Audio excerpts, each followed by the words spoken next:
Esther Purves Smith stars in Gordon Pengilly's Bailey's Way. Episode 1, Simply Judy.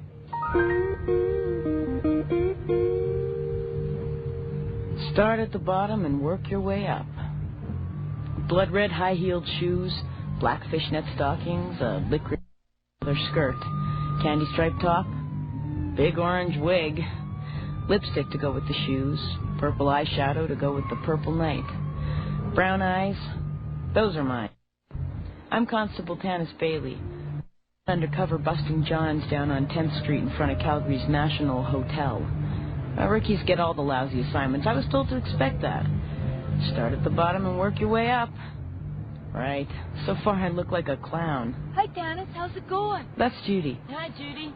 She's just a kid. She's always stoned. She makes me so sad I could weep. I like your skirt, Tanis. I'd love to get her out of the life, but I have to be careful about having two agendas, and there's orders about saving souls. Have to try, though. It's in my nature. What color's your hair, Tanis? What do they call that? I don't know. Orange Crush. Do they? I just made that up, Judy. Orange Crush. I like that. After the Jack makes his rounds, I'll try to talk to her. The Jack's the local pimp. Judy's his newest strawberry. He's not what I expected in a pimp, but then nothing is what I expected. This is my last night out here, thank God. Good evening, ladies. And speak of the devil. What did you say your name was? It's Tanis. Does Tanis play tennis? Oh, sorry, not my racket. Not my racket, that's quick. You're just passing through on your way to the coast. Did I hear you right, Tanis? Crack of dawn, zoom. What's wrong with Calgary? Fresh air, pretty river, an hour's drive to the mountains, safe city, clean city, friendly. Where is this fascinating conversation leading to? I like you, Tanis. You cheer me up. He suspects I'm a cop. I know he does. I can feel it. Here comes the guy again, Jack. There's his car up there at the lights. What should I do? Let him see your face, then back off. What's going on? What guy? None of your business, love. I know the guy they're talking about. He's dated Judy on 3 consecutive nights. He's got a mug like Walter Matthau, but not as funny. Deep, sad eyes, blue lips. I'll see if I can change his inclination for urchins. That's what the badge is for. I'll break him this time. Excuse me, Tanis. Don't push me. Are you the man who called? Let's go for a little drive. Is Judy all right? She says hello. Did you bring me something? It's in the trunk. Drive on, good sir. Too weird. What happened? You tell me. What's in the trunk of the car? That old man... Never mind, nothing. Listen, Judy, I've been meaning to talk to you. Like, where do you come from? How did you get turned out? My brain. Judy! I wouldn't have to be a very different person to lure that parasitic Brit into a back alley and punch his lights out. Nice shot. That's Detective Raymond Donaldson. Ray was my hand-to-hand combat instructor at the police academy. Nice shot. We had a fling which nobody knows about. Nice shot. I don't know what happened. It just didn't work out, but we still get along okay. Yes. Well, most of the time. Jeez, nice shot, Ace. He calls me Ace. After Ace Bailey, the hockey player. Donaldson loves sports, especially full contact kind. He's 6'4" and gorgeous. Too bad. There went my concentration. At least I get a shot. We're up at Caruso's Steak and Pizza Street, our favorite hangout. It's noon the next day. I start back in uniform in an hour. I didn't see Judy or the Jack again. My surveillance picked Judy was over. Damn it. Donaldson's a good cop, but he's not much of a pool player. Bailey, you're late. It's 1 o'clock, sir. Look closer. 1:01. Go punch in. Inglewood Station. Able man. Some people's parents, huh? What if he would have been born a girl? unable man? He wears lumberjack shirts, he votes reform. Okay, he's a good cop, but the macho thing gets a bit hard to take. Okay, listen up, everyone. Missing person. Caretaker at Ramsey Elementary School. Russell Rutledge. He didn't go into work and can't be reached at home. He has a bad heart and the principal's worried. Bailey, you. What's my directive, sir? Go knock on his door. Move it! It's moving. And don't forget to report in. No, sir. I went to Ramsey in grade 6. I was always in the principal's office. A chance to redeem myself. Or embarrass myself. And maybe I can do both at the same time. Oh, goody. I give it 5 years, and if I don't make full detective homicide by then, I'll quit. I'm serious. They say the city is growing by leaps and bounds and getting more dangerous by the year. Great! Hurry up! I want to do important work. I want some real... Oops, red light. Sorry. Pay attention, Tanis. Man, what a dump. Caretakers get paid a good salary. You can't be impoverished. Mr. Rutledge, this is the police. Are you in there, sir?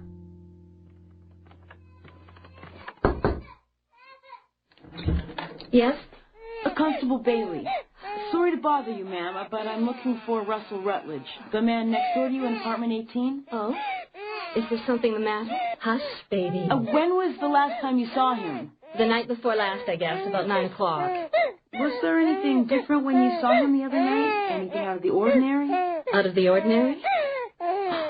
Well, maybe. Hush, baby. He was carrying a gym bag. So? Maybe he was just going to work out. Mr. Rutledge is a very big man around the middle. A very big man. He weighs 300 pounds at an ounce. I don't think working out is one of his favorite pastimes. Well, thanks for your time, ma'am. You're welcome. Hush, baby. Put a muzzle on it. Mr. Rutledge? What now, brown cow? Break down the door? Call the fire department? I was an Air Force brat, lived all over the place. No close friends, lots of time on my hands to play with my pocket knife. Open wide, Mr. Locke. Say ah. Mr. Rutledge? Police here? Anyone home? Oh, bachelor suite. Tidy. Everything in its place. A meager existence. Well, a man's pretty frugal, all right. Except for his books. Lots of books. But no Mr. Rutledge. Oh, this is kind of interesting, though. There's a picture recently gone from the wall, a rectangle of unfaded paint, 8 by 10 photo size. Like the man. Gone with the man, maybe. So what do you call the visible place where a picture used to hang? The absence of picture? The anti-picture? What's to lose, eh? Hello? Is the fat man there? Who is this? I just want to know if the fat man's okay or not. Why wouldn't he be? Hello? How do I know that voice? Never rains, but it pours. Bailey here, over. To the principal's office, the bearer of news. And the guards splitting their sides. Dead? Are you sure? Yes, Mrs. Tetley, I'm very sorry. He was found at the bottom of the river in his car, below that parking lot across from the zoo. I don't know anything else. He's at the coroner's. Poor Mr. Rutledge. Did you know him very well? I don't think anyone knew him well, officer. As far as I know, he had no close friends or family. He was being forced to retire this year because of his heart, and I always believed, this is conjecture, of course, that there was a tragedy of some sort in his past from which he never recovered. Do you think he killed himself? I'm extremely intuitive, officer. I can actually see auras sometimes. Russell's aura was very gray. When was the last time you actually saw him, Mrs. Tetley? Yesterday, 4 o'clock. He was coming out of the sports equipment room. Anything different? Anything strange? He was carrying a baseball bat. That struck me as a little odd. Not a ball player, huh? I hardly think so. Will there be anything else, officer? Well, a little off topic, but does the name Tanis Bailey ring any bells? Tanis Bailey. Terrible Tanis Bailey. Based on it. My first death. I feel excited. I want to see the body. Is that ghoulish of me? Well, maybe it was murder. Don't get ahead of yourself, Tanis, and don't gag. Who's the detective on this case? I don't know yet, Doctor. You shouldn't be doing this, you know. You're out of your bounds. We could both get into trouble. One Russell Rutledge. Hey, it's him. It's who? Walter Matthau. It does look a little like him. Deadpan. Har. What are you calling it? DVD, death by drowning. He was still buckled up when they pulled him out. No cuts or bruises? No signs of struggle? Negative. He had a bad heart. I figured that out, but that isn't what killed him. He drowned. And if a suicide found that he's one for the books under AU, accidental unknown. Maybe he fell asleep at the wheel. I don't think so. What makes you say that? I'm free associating. Ooh, big word for a uniform. Big words go with big ideas. And I didn't even GAG. Get out of here. Judy, the Jack, Russell Rutledge. What do I have here? What happened last night? And what was in the trunk of that car?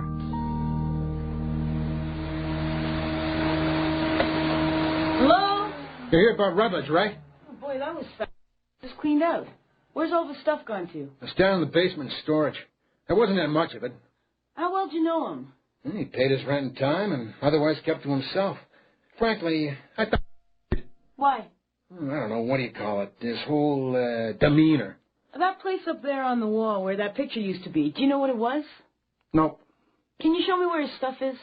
Sure. How many women do they have in the police force in Calgary now? Including the chief, you mean?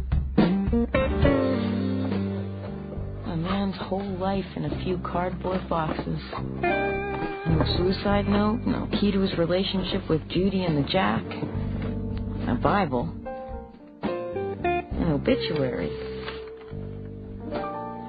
Our Kathleen Mary McLean went to be with the Lord on August 21st, 1961, and will be sadly missed by her parents, John and Betty, and her brother William. Kathleen, who was only 18 years old, was a vivacious personality who embraced life to the fullest and loved it. Those wishing to pay their respects can do so at the Chapel of Bells, Walnut, New Brunswick, on August 24th at 1 o'clock. Kathleen Mary McLean. Bailey! Yes, sir? Get in here. Yes, sir? What did they teach you at the academy about reporting in, Constable? To report in every hour, sir. Why? Because an unreported officer might be assumed in some kind of trouble, sir. Have you been in some kind of trouble? I've lost track of time, sir. What doing? Investigating into the disappearance and death of one Russell Rutledge, sir. Did you say investigating? Well, Your task is not to investigate. It's the detective's task to investigate. It's the constable's task to report. Does that go over your head, Bailey? It won't happen again, sir. Detective Donaldson is investigating into the death of Rutledge. He'll be asking you to enlighten him. And once you've done that, then you're off the case. Yes, sir. You're on playground patrol until you hear otherwise. Yes, sir. Get out of here. Yes, sir. He has a moose head on his wall.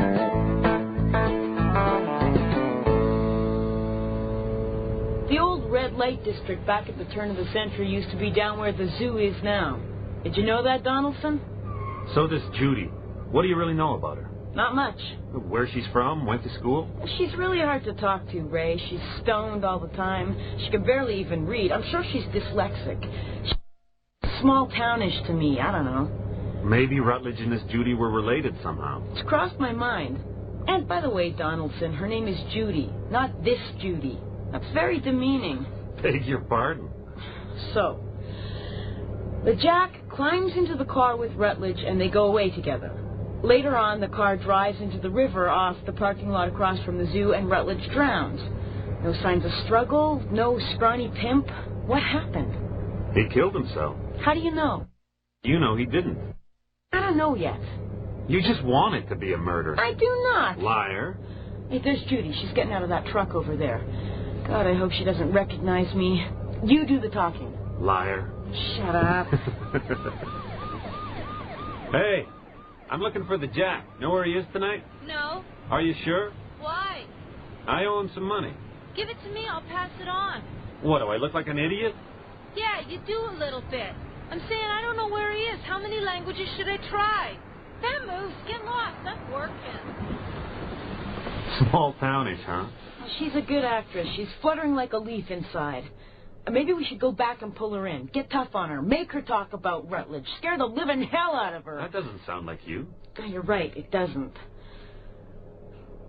I hate the stroll. It makes me so mad I could... Easy there, Ace.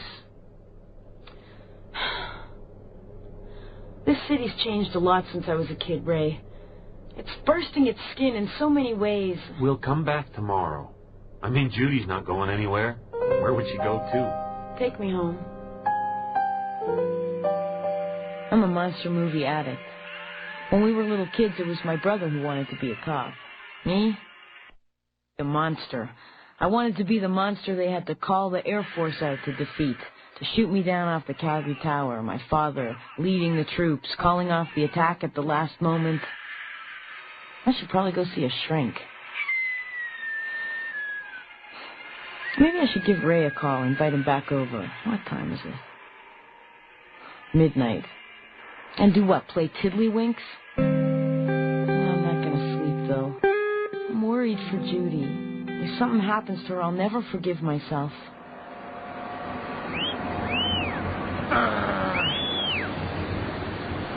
Hi, Judy. Oh, you scared me.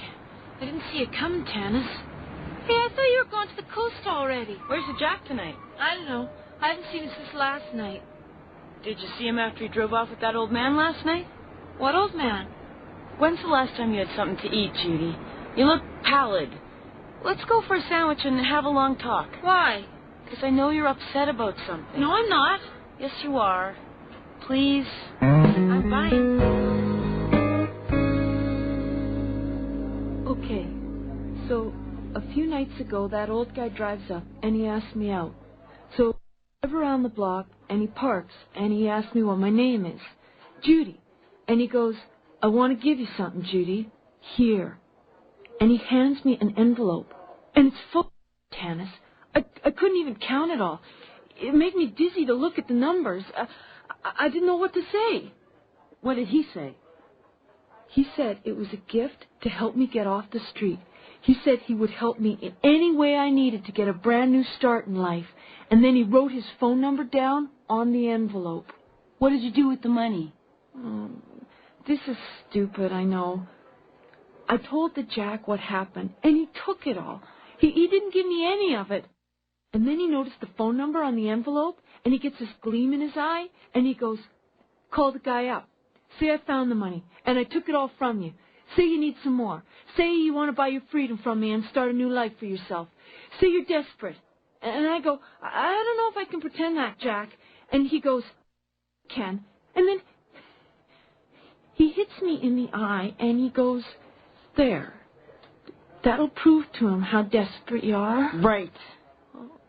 I was so nervous. I kept getting the numbers all backwards. But finally he answered, and he seemed really concerned for me. He said he'd come by the next night, and he does. He picks me up, and he goes, this is for your future, Judy. Hide it. The man won't find it. I believe in you, Judy. But it wasn't more money, Tanis. It was a key to a locker at the Greyhound bus depot. What did you tell the Jack? I said the guy was a creepster after all, and he wouldn't give me any more money. What did he say? Nothing. He got that look in his eyes again, and then he went to the phone booth, and he took out the envelope with the phone number on it, and I hear him go, that's right, old man. I'm not lying to you. I want $10,000 tonight. Same time, same place, or I'll kill Judy and throw her in the river. And that was last night when the man came by and the Jack got into the car with him. That's right. What was in the locker, Judy? I don't know. What do you mean? I went there, but I couldn't get the key to work. It was the right number, but it wouldn't fit. Where's the key? I lost it. Oh, Judy. I did. What was the locker number? 81. Why are you so interested in all of this? Because I like you. Because I want to help you. Can I go to the coast with you? Look, Judy, I have to tell you a couple of things. The first one is that the old man, his name was Russell Rutledge, and he's dead now. Did the Jack kill him? That's what I'm trying to find out. And this next thing is hard for me, Judy. Even harder than telling you about Rutledge. That I'm a cop. I loved you like a sister, Tanis. Judy, don't run away. I'm not going to shake you down. I'll go back to the depot with you. I chase her for a couple of blocks, but she knows the neighborhood better. I lose her down the alley behind the hotel. It's like she runs into black and just vanishes.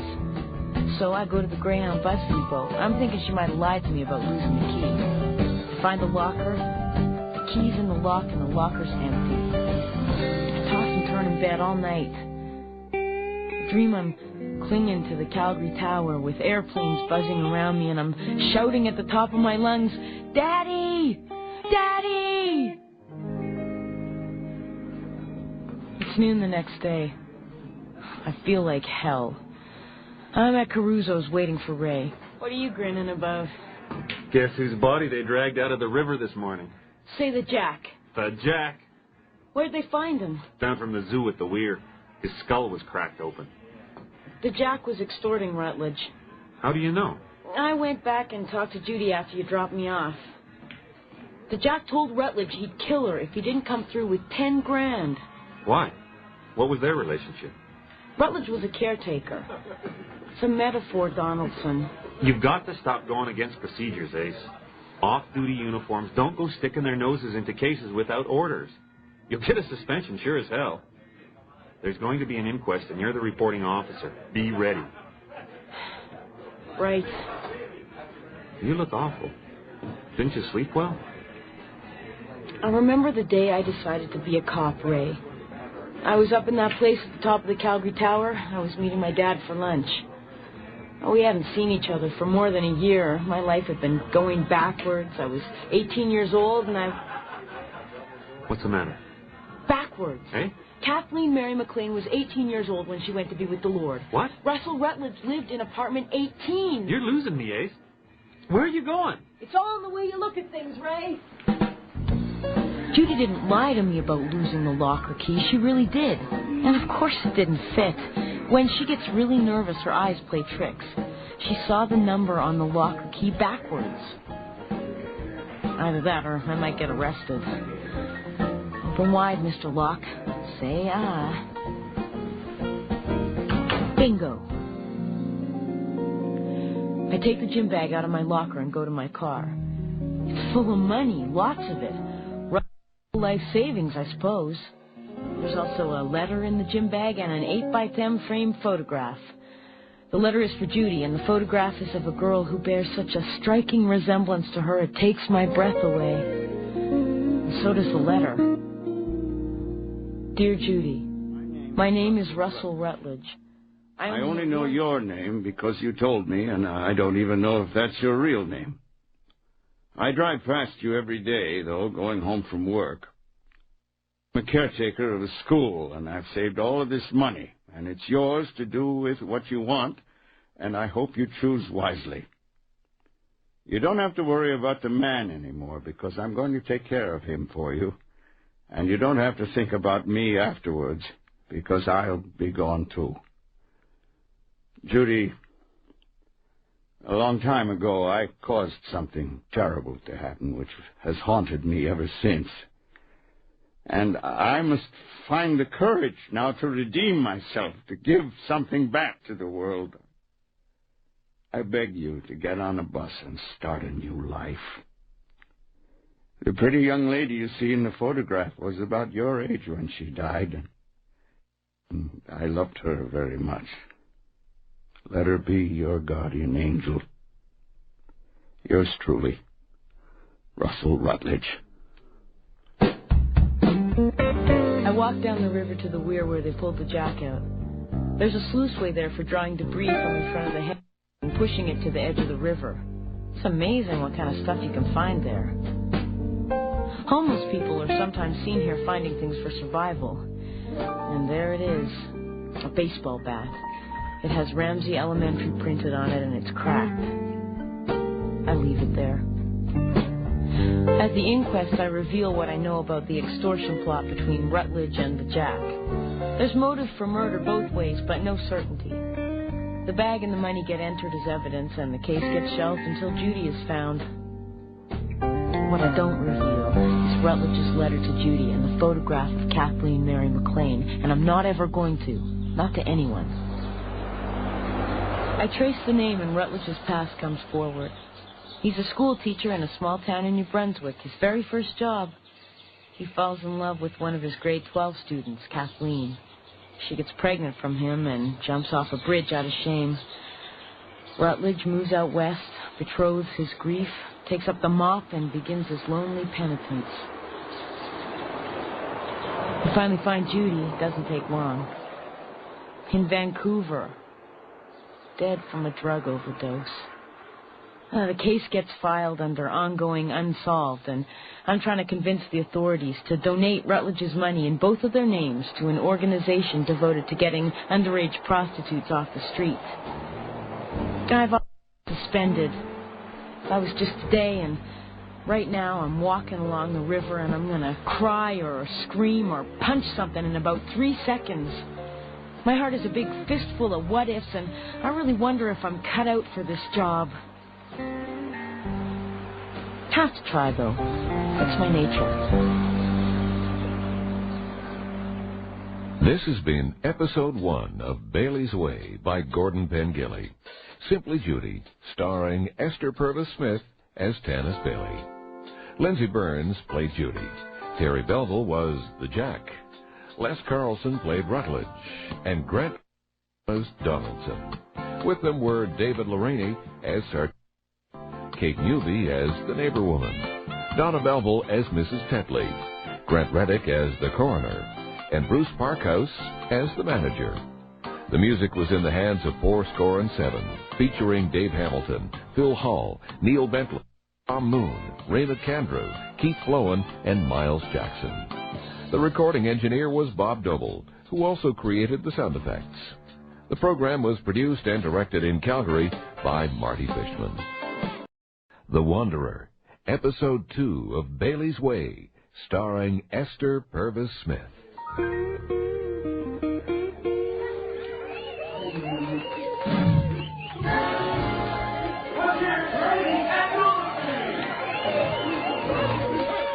I hate karaoke.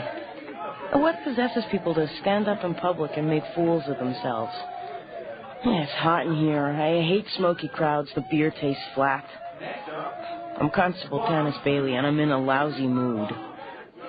Here they come, Bob and Sue. I hate people having fun.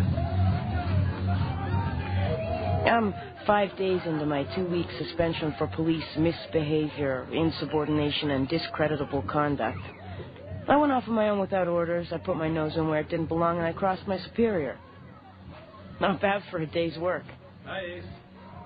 Sorry I'm late. How you doing? I'm as happy as a little bird. Cop on the shelf, not so fun, eh? How come you're limping, Donaldson? Trip over something? Your last faux pas?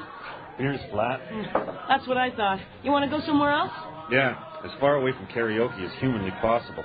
God, it's smoky in here. Let's just drive around. Fine with me. Sorrow seeks company. That's the name of that tune. Hey, Donaldson, you want to hold my hand?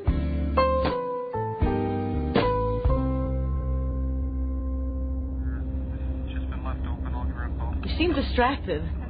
What's up? How come you're limping? My wife kicked me. Really? Right in the kneecap. I went over there for a summit meeting. I wasn't in the door for 2 minutes and we were yelling at each other again. Did you resolve anything? We're getting a divorce. That's what you said last time. It's definitely the best thing for us. We've just been stalling. You want to go get an x-ray? I'll see how it looks tomorrow. Ray, if I ever tell you I'm getting married, just take me out somewhere and shoot me. What if I asked you to marry me? Shoot both of us. 881-36. Donaldson, over. Have a message from your sister, Detective. Over. Copy, go ahead. She just said to tell you that your mother went wandering about 10 minutes ago. That's it. Over. Thank you, out. Damn it. Went wandering? Your mother? What? She has Alzheimer's, Ace. It's our little family code for it. She's gone missing.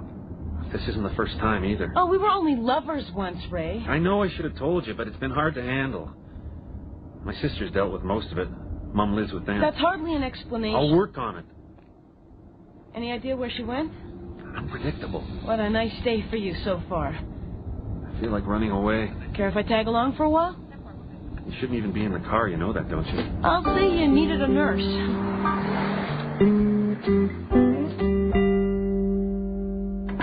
This is my sister, Deb, Constable Bailey. Tanis. Hi, Tanis. Come on in. Thanks. Where's Barry and Stevie? I just put them to bed. David's reading to them. I'm having him stay over tonight in case I have to go out. Go say goodnight to them. They'd like to know you're here. You don't need to tell me. Why are you limping? Dog bit me. They call him Uncle Duck. It suits him. David's a babysitter. He's a godsend. Come and sit.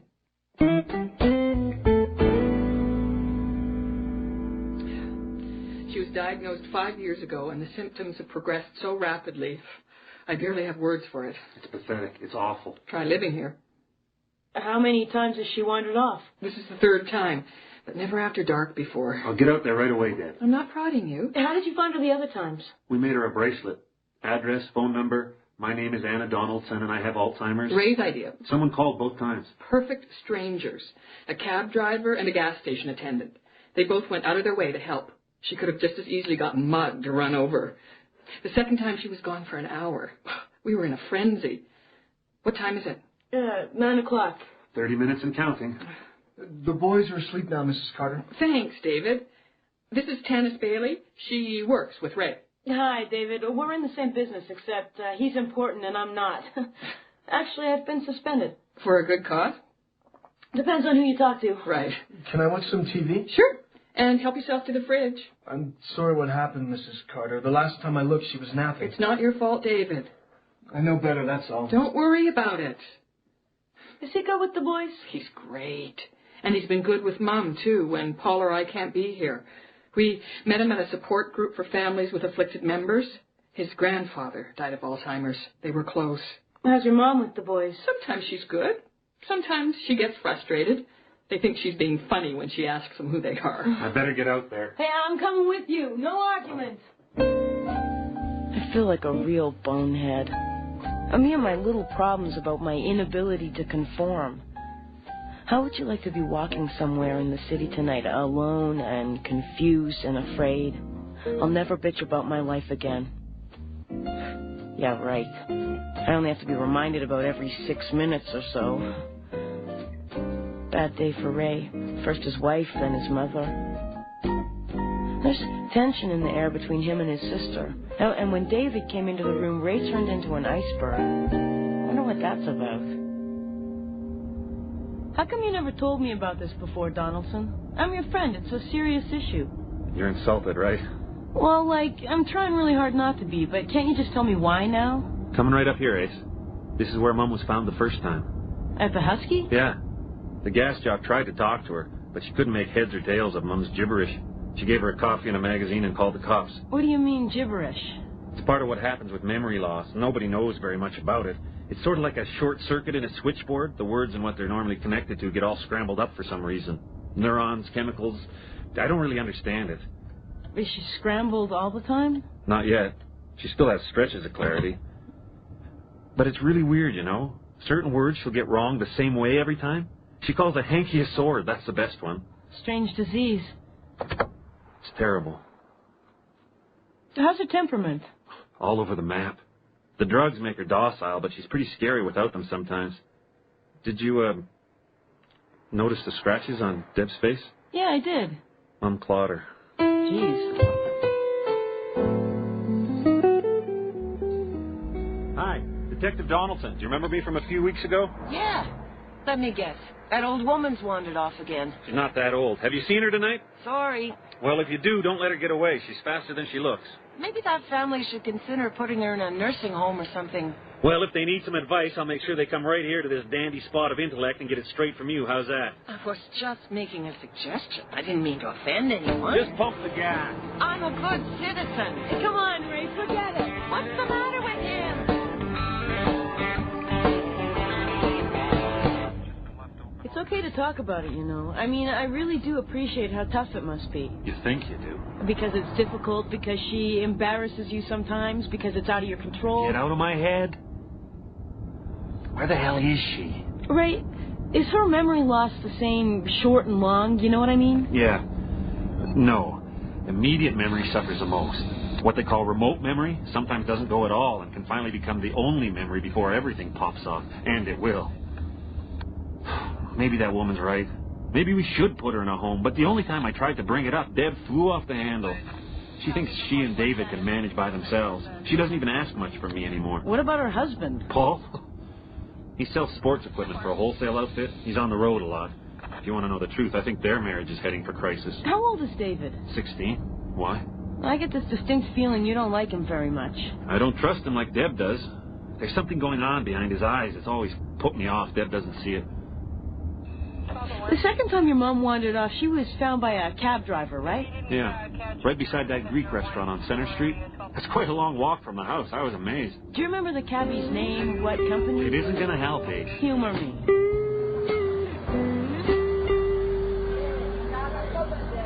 Yeah, I was just sitting on the street in front of the restaurant here. I just dropped off a fare for dinner, and I saw her coming down the sidewalk. And as soon as she saw me, she started to run toward me. And when she got closer, I could see she had this real panicky look on her face. What did she say to you? I couldn't understand it. It was all mixed up. Then she climbed into the cab. Right behind me. And she started yelling in that language again. And then she got me in a chokehold. And when I finally pried her hands off my throat, that's when I noticed her medical bracelet. I thought she'd escaped from a nut house. She can go from tears to rage to silence in a matter of seconds. Then what happened? She curled up on the back seat and went to sleep. I looked at her bracelet, called, then drove her home. Anything else? Anything noteworthy? When she got out of the car, she looked me straight in the eye and said, "Thanks for the nice picture book, Daddy." I'd forgotten about that. Well, thanks for taking the time. I'll keep an eye out for her. What are you thinking? I'm looking for a pattern. Maybe she wanders off in pursuit of the same thing each time. She gets lost going to the bathroom, Ace. She gets the TV and the microwave mixed up. She doesn't recognize her own family half the time. She'll start the same sentence 50 times in a row and stop off in the same place like a broken record. Yeah, it's enough to make you scream. There, you just described a pattern. Leading to what? I don't know. It's leading to the most pitiful end you can imagine, that's where. You know what? I'll be glad when it's over. Sometimes I wish you'd just wander off the edge of the earth. That's a normal reaction, Ray. Stop beating yourself up about it. Stop analyzing me. I'm sorry. Look, it's almost 9:30. Let's go back to your sister's place. She could probably use the company for a while. Why don't I drop you off there and I'll keep looking? Half the service is looking for her, Ray. Take a few minutes with your sister. How are you holding up, Deb? She's been gone more than an hour now. A new record. I'm getting apprehensive. You don't let it show much. I've trained myself not to. It started with the kids, I suppose. Not to alarm or upset them. Oh, don't get me wrong. I blow up about once a week. I go outside. I go in the bathroom. Not like I do, you mean? You're too on your guard tonight, Ray. You gave me a look. I did not. I've lost it with Mum a few times. I've yelled at her. It gets to me quicker. I've had a lot more practice, that's all. Oh, and we both know where this conversation is heading. Do we? Don't we? Excuse me, I think I'll go for a walk. We've nothing to hide from you, Tanis. Oh, this is for me. I need one.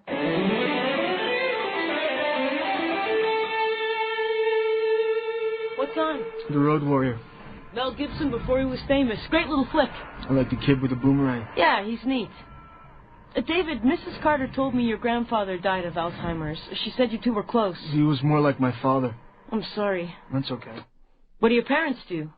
They're split up. I don't know where he is, but Mom's probably in the bar with her friends. At least she has some friends. If you can call them that. Who's your best friend? I don't really have one. It doesn't matter. They only end up turning against you anyway. As soon as I get my driver's license, I'm going to travel across the country. Mrs. Carter says I can have her mom's car someday. What about school? I'm lousy at it. When I was 17, I took off from home. My father was in the Air Force. We were stationed in Germany for a while. I went all over Europe and Greece and Turkey, Pakistan. Did you ever regret it? No, but there's always a price to pay. I'll pay it. David, tell me what happened today with Mrs. Donaldson. What do you remember? I don't know. Mr. Carter's out of town again, and Mrs. Carter went to the store for something, and Mrs. Donaldson was taking a nap, and Barry and Stevie were playing on the floor, and I was playing Nintendo. And then that's when Detective Donaldson dropped in. Detective Donaldson was already here once today? Yeah. When? What time? I don't know, about 8 o'clock when Mrs. Carter was at the store. How long was he here? I don't know, about 10 minutes. What did he want? What did he say? He said he wanted to take his mother for a walk. So I kept playing Nintendo for a while, and then Mrs. Carter got home, and that's when we realized Mrs. Donaldson was gone from the house. Didn't you tell her that Detective Donaldson had been here? No. Why not? He told me not to. What do you mean? He just said it wasn't necessary for Mrs. Carter to know that he'd been here.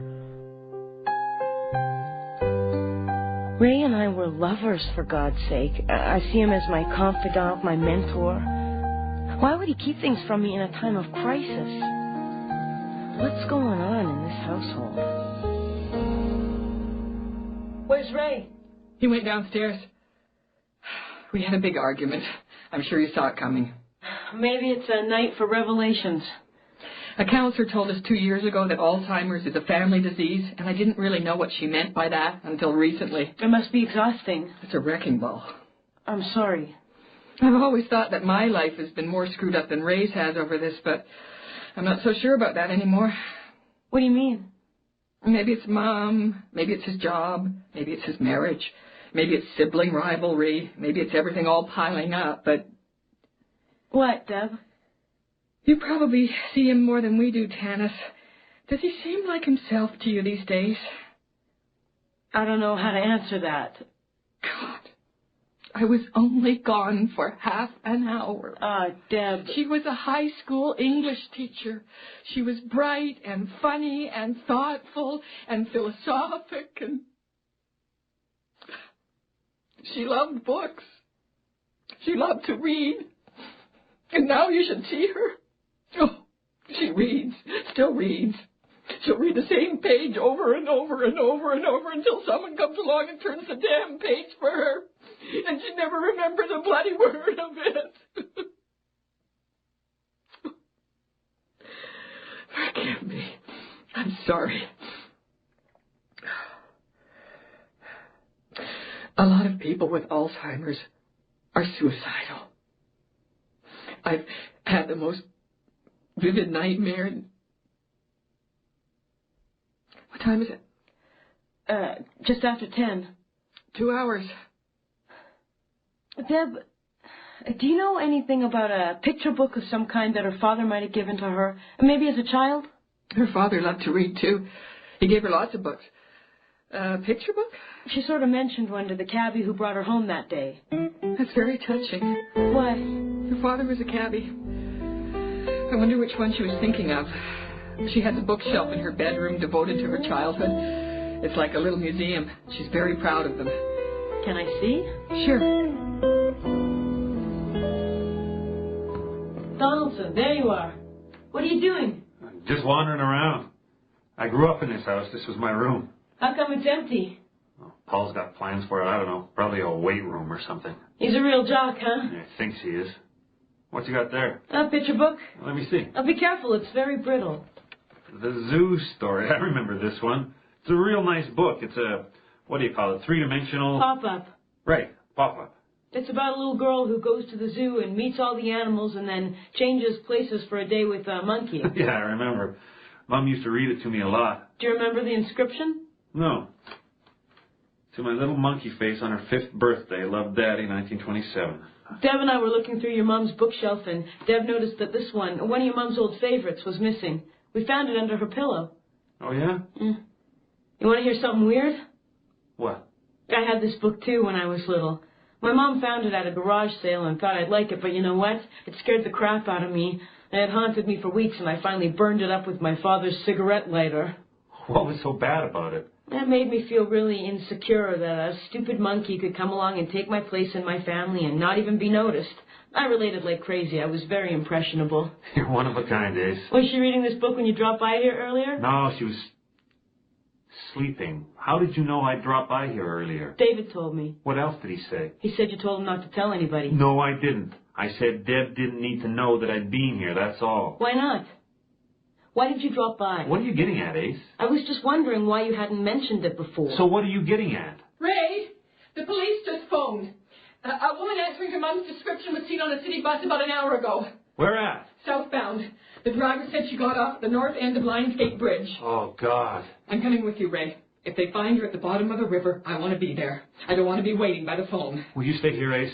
I know it's a long shot, but if Mom finds her way home, I'd like an adult here. Yeah, of course I will. Let's go, then. Ray! I'll go tell David what's happening. We'll talk later. Okay. Donaldson harm his own mother? What the hell am I thinking? Tanis, if they gave you a week in an empty room with a piece of chalk, you'd try to connect everything in the universe. God almighty. I'm still the little girl who burnt this book out of fear of not being noticed. Hi, David. You don't have to stay here, you know. I can take responsibility. I'm an adult. You overheard that, huh? Yeah. Does it offend you? Detective Donaldson probably told you he doesn't trust me like Mrs. Carter does. But really, he's just jealous of the kind of relationship we have. He's pretty old-fashioned. What do you mean?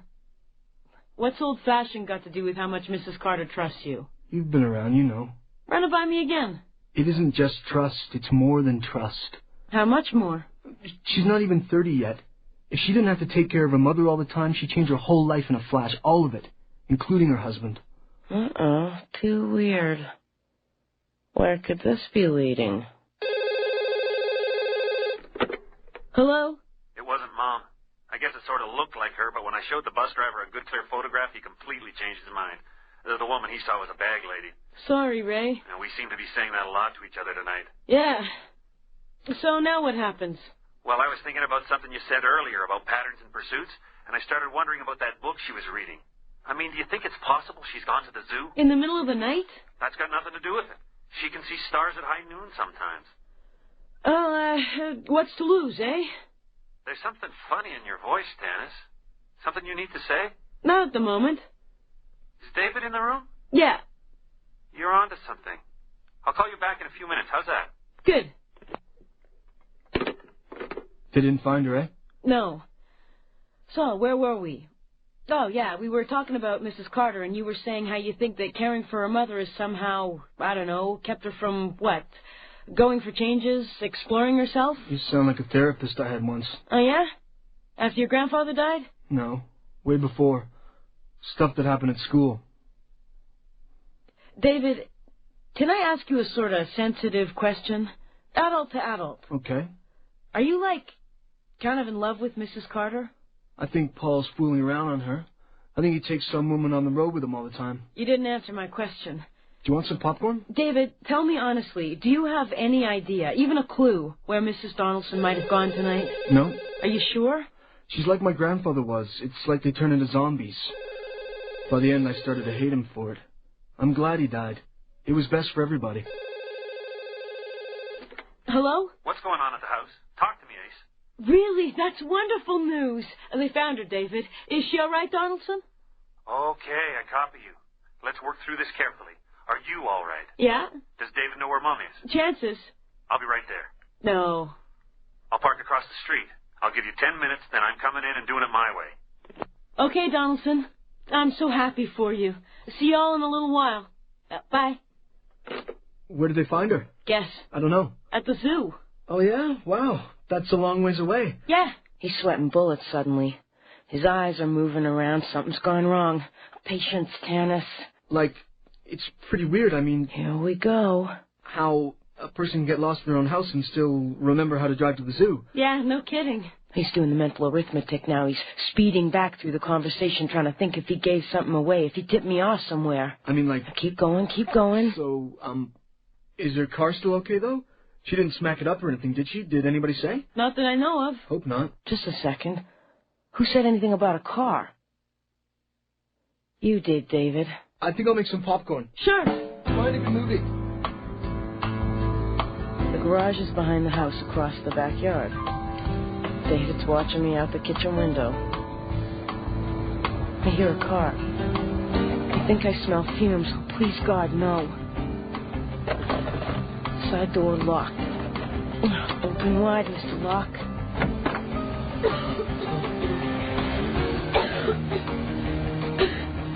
Mrs. Donaldson! Mrs. Donaldson is lying on the seat of the vehicle. I pull her out of the garage and onto the lawn. Her breathing is shallow. I start AR. I hear the electric garage door open and the car backs out. David walked right past us. I can't leave her to stop him, and he knows it. Come on, Mrs. Donaldson. Come on.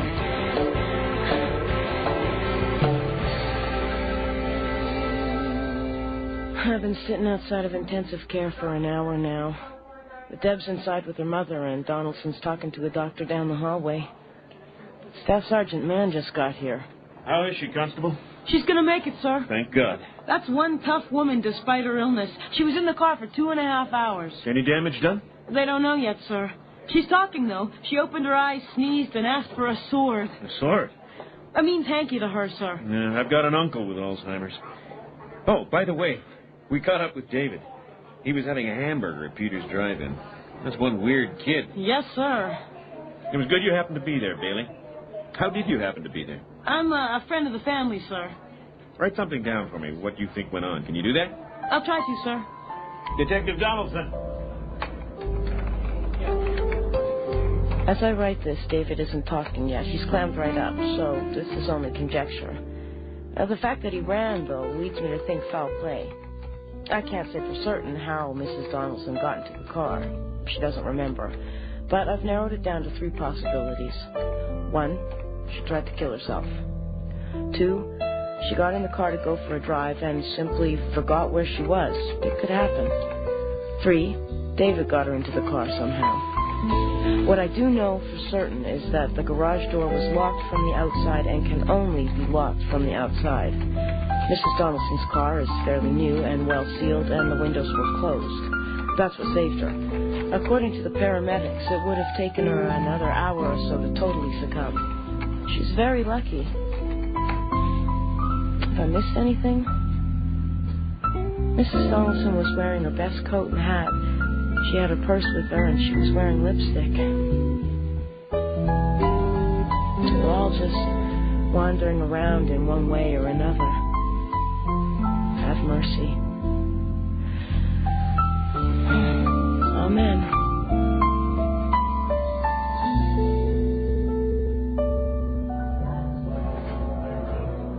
What are you thinking, Ace? You haven't said a word since we sat down. Go ahead, ask me. I know it's killing you. What were you doing there, Donaldson? I just had a fight with my wife. We decided to get a divorce, and I needed to talk to my mother. I walked into her bedroom. She was sleeping. I laid my head on her shoulder, and I started to cry. I shook her, and she woke. She looked me straight in the eye and said, "Who are you?" I had a moment which was worse than any nightmare I've ever had. I saw myself putting a pillow over her face and leaning forward on my arms with all of my weight. I was so ashamed of myself, I didn't want my own sister, who I love and respect, to know that I'd even been there. I left in disgrace, and I came to you. Does that answer your question? Yes, Uncle Duck, it answers my question. You want to hold my hand? You've been listening to Episode 2 of Bailey's Way by Gordon Pengilly. The play was called The Wanderer and starred Esther Purves Smith as Tanis Bailey, Grant Linneberg as Detective Donaldson, Heather Lee McCallum as Deb, Stephen Spender as David, and David LeReaney as Sergeant Mann. With them were Sharon Backer playing the dispatcher and the gas jockey, and Terry Lawrence playing the disc jockey and the cabbie. The music was in the hands of 4-7, featuring Dave Hamilton, Phil Hall, Neil Bentley, Tom Moon, Ray McAndrew, Keith Flowen, and Miles Jackson. Technical operations and sound effects were conducted by Bob Boving. The program was produced and directed in our Calgary studios by Marty Fishman. I'm Bob Boving, thanking you for listening and inviting your comments. The executive producer of the Mystery Project is Bill Howell.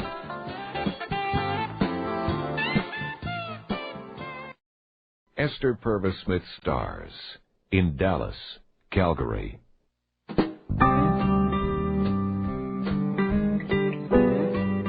Another day, another dollar.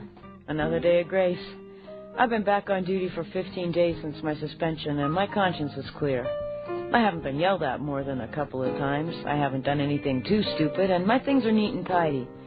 I am behaving in such a manner as befits the uniform. I'm filing reports and answering the phone. How could a guy go wrong? Good morning, DJ. DJ for desk jockey. Morning, Sergeant. I'm polite, obedient, compliant, and I'm bored out of my bloody mind. My suspension was way more interesting. I get tomorrow off. Detectives Donaldson and I are going fishing on the Bow River. Can't wait. Bailey! Yes, sir? A word with you in my office. Certainly, sir. Sir? Relax, Bailey. Yes, sir. Constable, you were suspended for police misbehavior, insubordination, and discreditable conduct. What do you have to say for yourself at present? I'm trying very hard, sir, to comply with regulations and standards, sir. Are you tired of answering the phone? Oh, sir, to be sure, sir. One more day and I'll kill myself. We're sending you back undercover. Please, not the stroll again, please. There's a big oil convention going on at the Palace Hotel this week. A lot of dignitaries, VIPs, big shots. Calgary hosts the world. I stand ready to receive your instructions, sir. Well, there's been a rash of room thefts going on there, too. The hotel manager believes it's one of the staff, and he wants the thief caught before the situation becomes an embarrassment. It's a delicate matter, and he wants to keep it that way. No uniforms, no big noises. Do you follow me, Bailey? I think so, sir. What's my cover? Chambermaid. Chambermaid, sir? You mean, an actual chambermaid? That's precisely what I mean. So when do I start, sir? Tomorrow morning. You'll be working with the chief of security. Any questions? It's my day off tomorrow, sir. What's your point? Nothing, sir. Good luck, Constable. Thank you, sir. He's grinning. I can feel it through the door. He's grinning like a fox.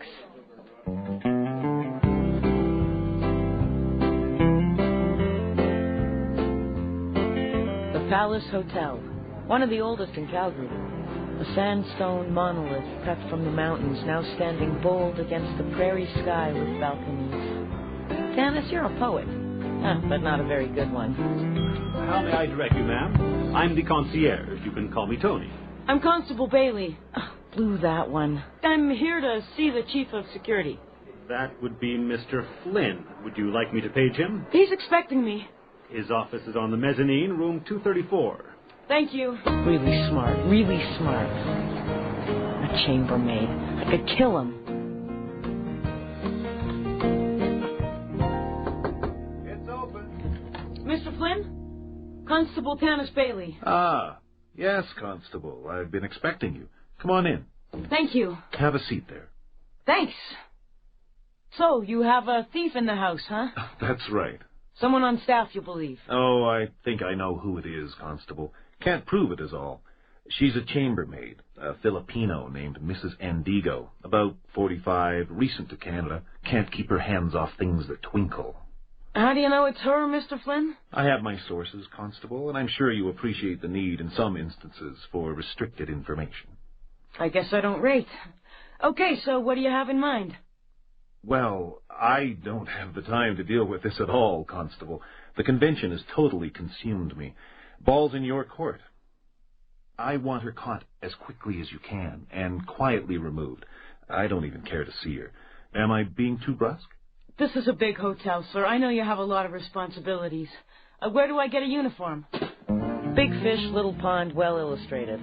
I'm glad to be going solo. It'll look good on my scorecard, too. And the quicker the better, I agree. Go get it. Are you Mrs. Andigo? Yes. I'm Tanis. I'm new. They told me I'm supposed to tag along with you for a little while until I get my bearings. Okay, that's fine. How long have you been working here? Only a month. What's the best part? I have a job in this country. Nice lady. I hope it isn't her. So here's the strategy, such as it is. It's a real no-brainer. Mrs. Andigo and I are cleaning rooms together. I get the bathrooms. I'm the low guy on the totem pole. So what else is new? And what I've done is I've planted a wristwatch or a piece of jewelry or a bit of loose change somewhere in the suite. This is our 5th one today, and so far the suspect hasn't taken the bait. She's either choosy or wary of me or innocent. Mr. Clean, Mr. Clean, Mr. Clean. I finished out here, Tanis. You have the card now, and I go get started on the next one. Okay, Mrs. Antigo. You're not very fast yet, Tanis. No, ma'am. But I'm thorough. Housekeeping. The next one is right across the hall. I can see it reflected in the mirror on the bathroom door. Mrs. Antigo goes in and starts to make up the bed. I hear the elevator land, and in a few seconds, a pretty lady with long red hair and sunglasses passes through the mirror and goes into the same suite. I have to change. I'm in a hurry. Excuse me, Mom. I'll come back with some fresh towels right away. Just put them down there. Yes, Mom. Mrs. Antigo leaves the suite, closes the door, and goes down to the next one. I go out into the room and find that the pile of loonies are still in the ashtray where I put them, to the loon. Where's the card, Donna? It's coming, Mrs. Antigo.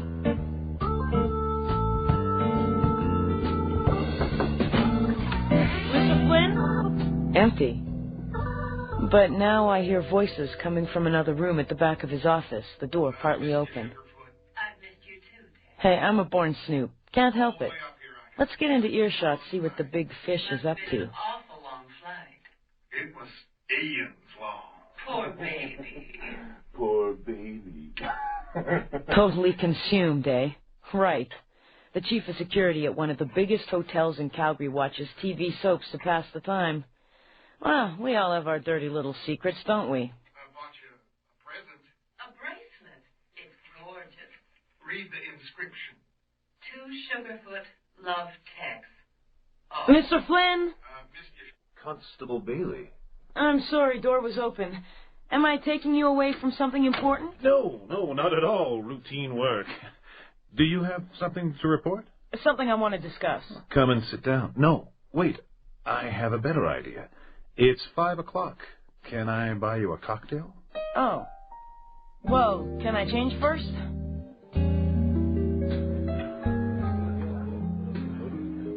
I'd like to come right out and confront her, Mr. Flynn. I'm kind of known for my people skills, and if she is culpable, I bet I can get a confession and be done with it.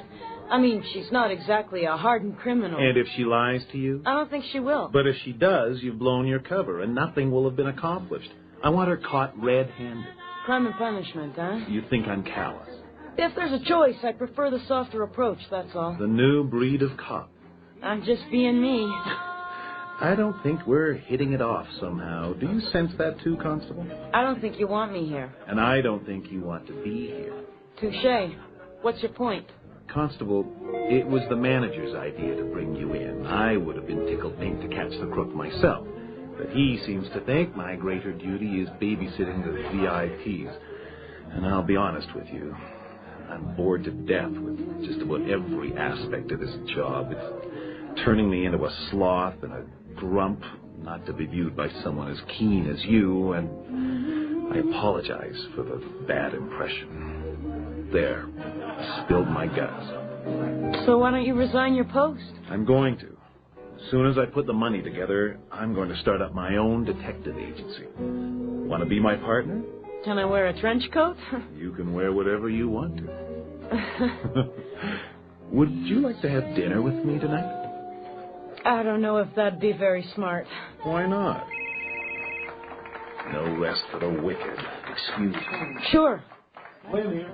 Double Jack Daniels, straight up. Certainly, sir. Texas oil men. Do they all look alike, or do I just watch too much TV? Hi. You missed my set. That meeting with the Arabs went overtime. We have to talk. What's the matter? Why the suitcase? You won't believe this, darling. I'll see you in a few minutes. I'll be up in the room. Good performance, Laura. Thanks, Mr. Flynn. That was Tony, the concierge. There's been another theft. An expensive jade bracelet from the 4th floor. Which room? 401. Mrs. Andigo cleaned that one by herself. I think it's time someone broke into her locker, don't you? I believe I'd need a warrant for that. By the book and nothing but the book, huh? I had you pegged as a maverick. Guess I was wrong. Hit me where it hurts, why don't you? Would you like a crowbar? No, thanks. I'll be around if you need me. I was an Air Force brat. Lived all over the place, no close friends. Lots of time on my hands to play with my pocket knife. Open wide, Mr. Locke. Say ah. Uniform, sweater, work shoes, some hand lotion, and a Filipino romance novel. Check pockets, check shoes. Jade bracelet. How convenient. Who is it? Police, sir. Sorry to bother you. I'm Constable Tanis Bailey. Could I come in and talk to you for a minute, please? What is it? What do you want? You reported a theft, sir. No, I didn't. What's going on? It's the red-haired woman, but... Meet Constable Bailey. Did you report something stolen? No. Is this yours, ma'am? The bracelet you gave me. How did you get that? I won't divulge that right now, sir. We still haven't apprehended the culprit, and I need to keep this for a while for evidence. May I? Certainly. What's your name, ma'am? Mrs. Bennett. And you are, sir? Mr. Bennett. James Richard. From where, sir? Dallas. Texas. You're here for the oil convention. Why else would I be here? And furthermore, what kind of town has this turned into? What happened to its credo of friendliness, its northwestern goodwill? No, sir, I agree. This isn't a nice thing to have happened to a visitor. It's the tip of the iceberg, Bailey. What do you mean by that, sir? James, darling, is there anything else you need from us right now, Constable? Not for the moment, ma'am. I'll run this through my office and be back in the morning with some paperwork. If you find anything else missing, please make a note of it. Wait a minute. Yes, sir? Darling. Never mind. Good night, then. Who reported this theft? Is one of them lying for some reason? Could Mrs. Antigo have reported it herself? 2 Sugarfoot Love Tex. What bell is that ringing?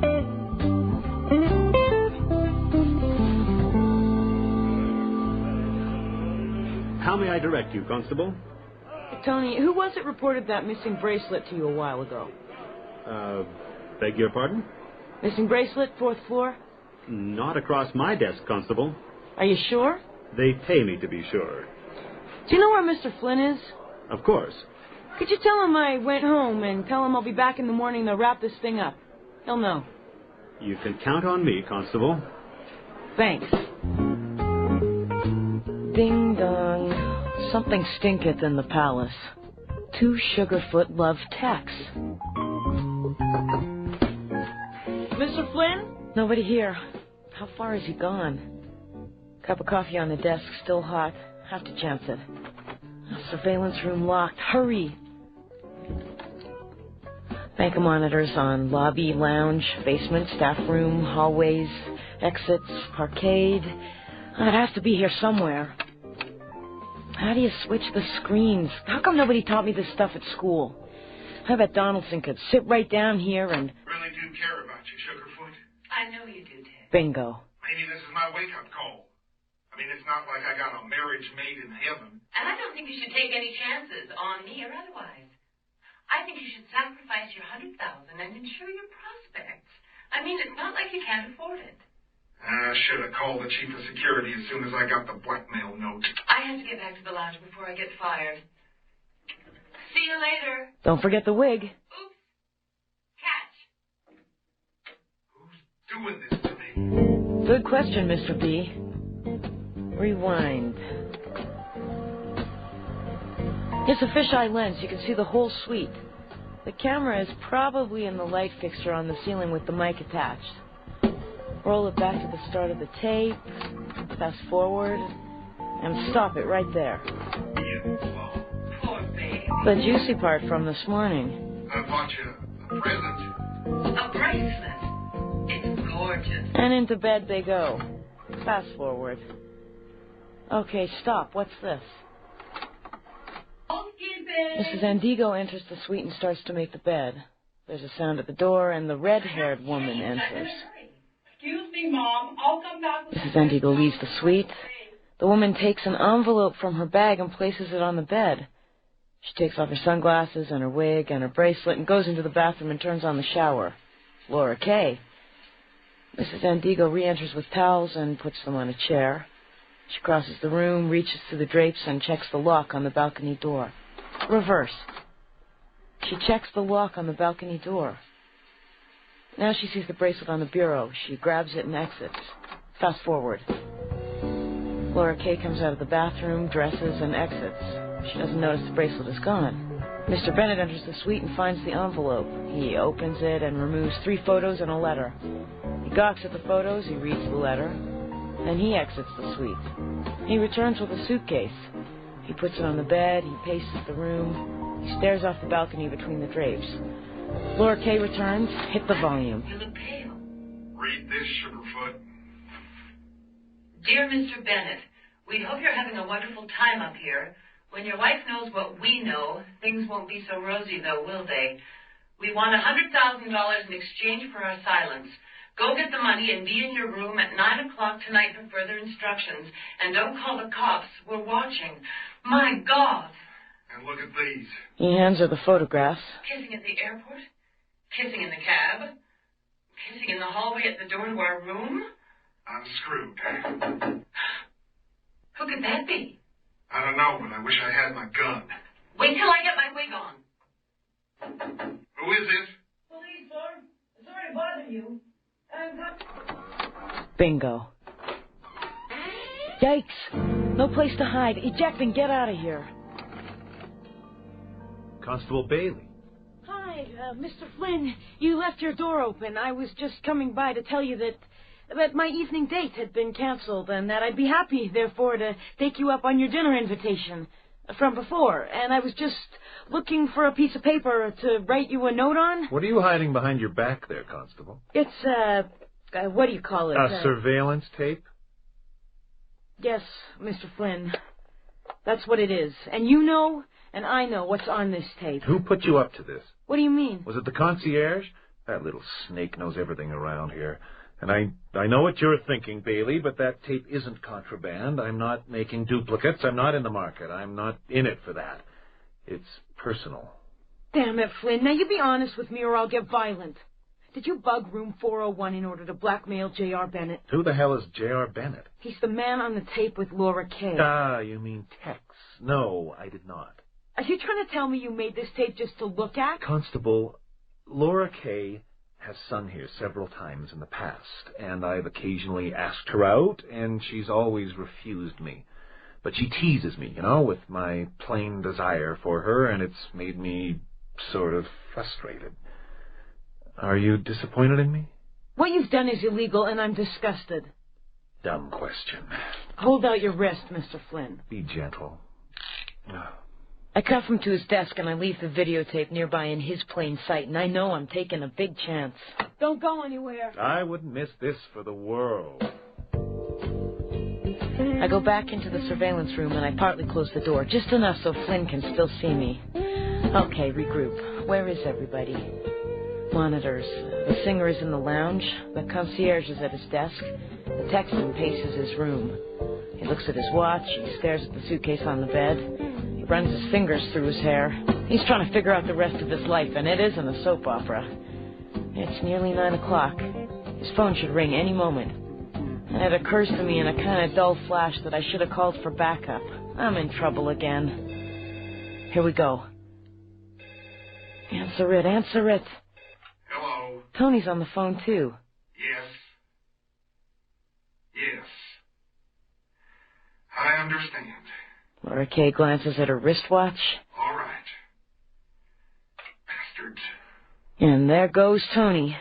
Bennett heaves a sigh, puts on his cowboy hat, and goes to the door. He shuts off the light, and I can't see a damn thing. I look back over my shoulder into the outer office, and Flynn is gone, just as I hoped he'd be. He's picked the locks on the cuff. I could do it in my sleep. And he's also taken the tape. So far, so good. Where is everybody?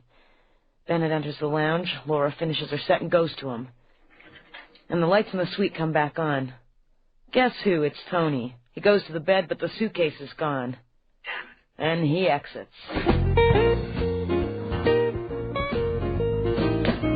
2 weeks at a desk. I've lost some shape. Come on, push it.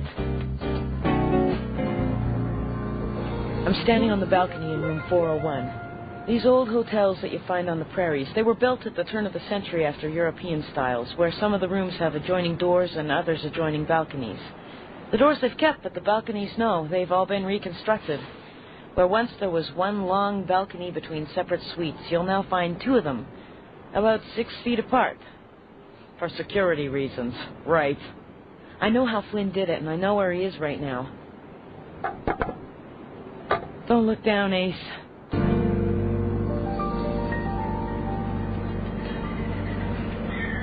The balcony door in room 402 is partly open, and so are the drapes.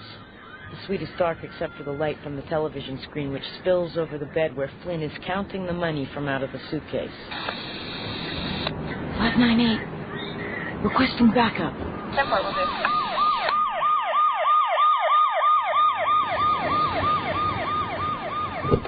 Watch your head, Mr. Flynn. You don't have anything on me, Bailey. I have Mrs. Andigo. You cocky little... Is that man secured?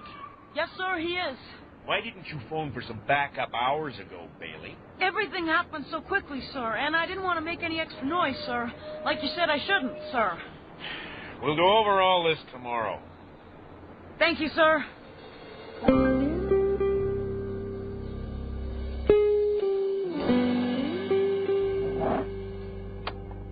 This interview is being taped. Present in the room is Staff Sergeant Mann, Detective Donaldson, and Constable Bailey. State your name, please. Laura Kay. Miss Kay, were you involved in a plot to blackmail Mr. James Richard Bennett from Dallas, Texas? Of course not.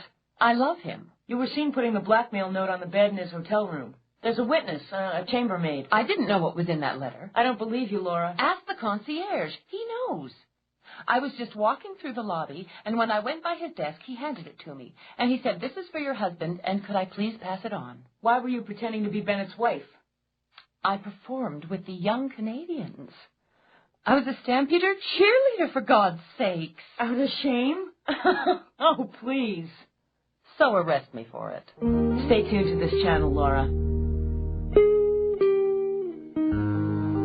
Are you the concierge at the Palace Hotel, Tony? Yes, I am. Were you involved in the plot with Laura Kay to blackmail Mr. James Richard Bennett from Dallas, Texas? I don't know what you're talking about. Did you know that room 401 had been bugged for that weekend by Mr. Flynn? I want to see a lawyer.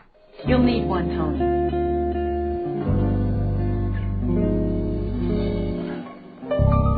Mrs. Andigo, have you ever stolen anything from the Palace Hotel during your time of employment there? Yes, Tanis. A few things. We had to. Who is we, Mrs. Andigo? The three of us here from the Philippines who are working as chambermaids. What do you mean, had to? We steal things for the concierge. Why do you do that? Because he know we not legal as immigrants in his country, and he says he'll tell the authorities on us if we don't steal for him. Tell everyone here what you told me over coffee at your home, Mrs. Andigo.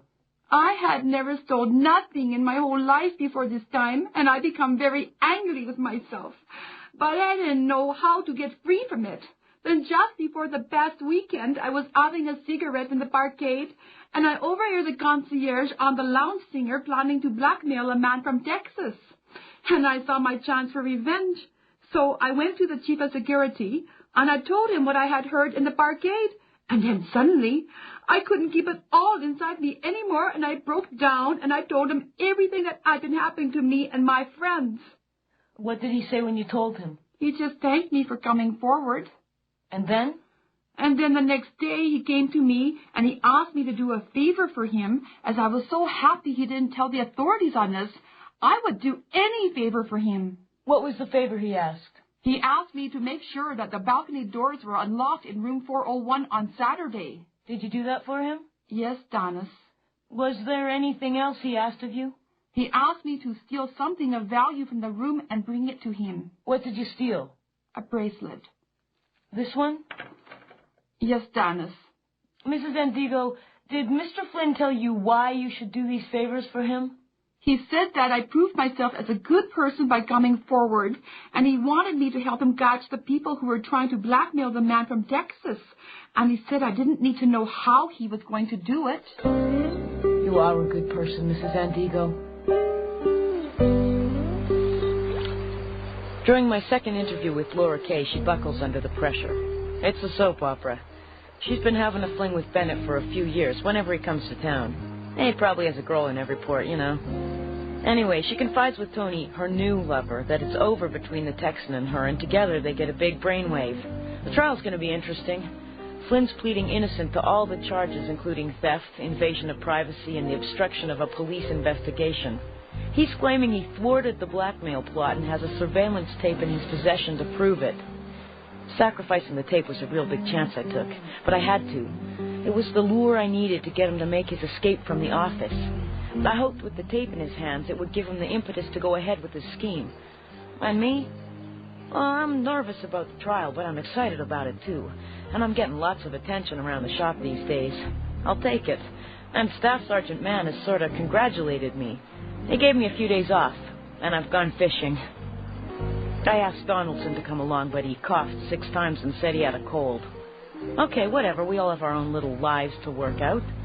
I like it just fine like this. Was that a bite?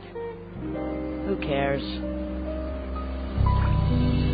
This has been episode 3 of Bailey's Way by Gordon Pengilly. Entitled Dallas-Calgary, it starred Esther Purves Smith as Tanis Bailey. Appearing with her were David LeReaney as Sergeant Mann, Doug McLeod as Flynn, Pat Gomez as Mrs. Andigo, Doug McKeague as Tony, Bartley Bard as Bennett, and Darcy Dunlop as Laura Kay. Doug Curtis played the cop and the bartender. The music was in the hands of 407, featuring Dave Hamilton, Phil Hall, Neil Bentley, Tom Moon, Ray McAndrew, Keith Flowen, and Miles Jackson. Technical operations and sound effects were conducted by Bob Boving. The program was produced and directed in our Calgary studios by Marty Fishman. I'm Bob Boving, thanking you for listening and inviting your comments. The executive producer of the Mystery Project is Bill Howell, and our coordinating producer is Barry Morgan. Story called Longbow's Justice. The first thing I did after joining the Calgary Police Service, when I finally had a steady paycheck, was save up and buy a horse. Her name is Coffee. She's beautiful. I stable at Bragg Creek, and I'm out here every chance I get. We're riding along the timberline in the Elbow Valley, about an hour southwest of the city. To the north is the Bow Valley Corridor, to the south the Kananaskis, and to the west is Mount McDougal. Good girl. I'm Constable Tanis Bailey, and I'm the happiest woman in the world today. Oh, easy, Coffee. What is it? Let's go have a look.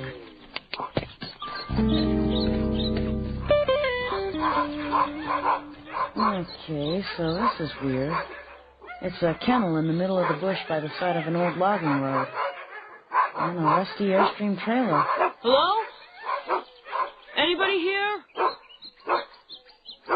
Hi there, guys. What the heck are you doing way out here? They're all huskies. Huh. I didn't see you. Where'd you come from? Sorry if I startled you. How about stunned? This guy looks like Daniel Boone on mushrooms. He's dressed all in buckskin with tassels and fringes, and there's a knife in a sheath at his hip. His hair is pure white and hangs in braids past his shoulders. He's tall and thin, about 25. An albino. Are these dogs yours? Oh, no, not mine. What are they doing way out here? I don't know yet. That's what I'm trying to find out. Who are you? I'm with the Animal Alliance Society. How'd you get out here? I walked.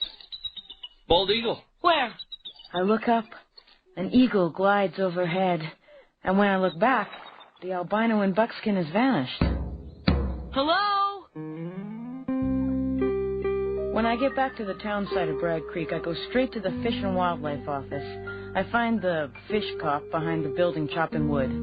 His name is Morris, and Morris is macho. A kennel, you say? Yes, sir. A portable one extending back into the bush right behind the trailer. The bush had been cleared to make room for the pens, and there were tire tracks around, but no vehicles. How many dogs? 7. Huskies. Yes, sir, all adults.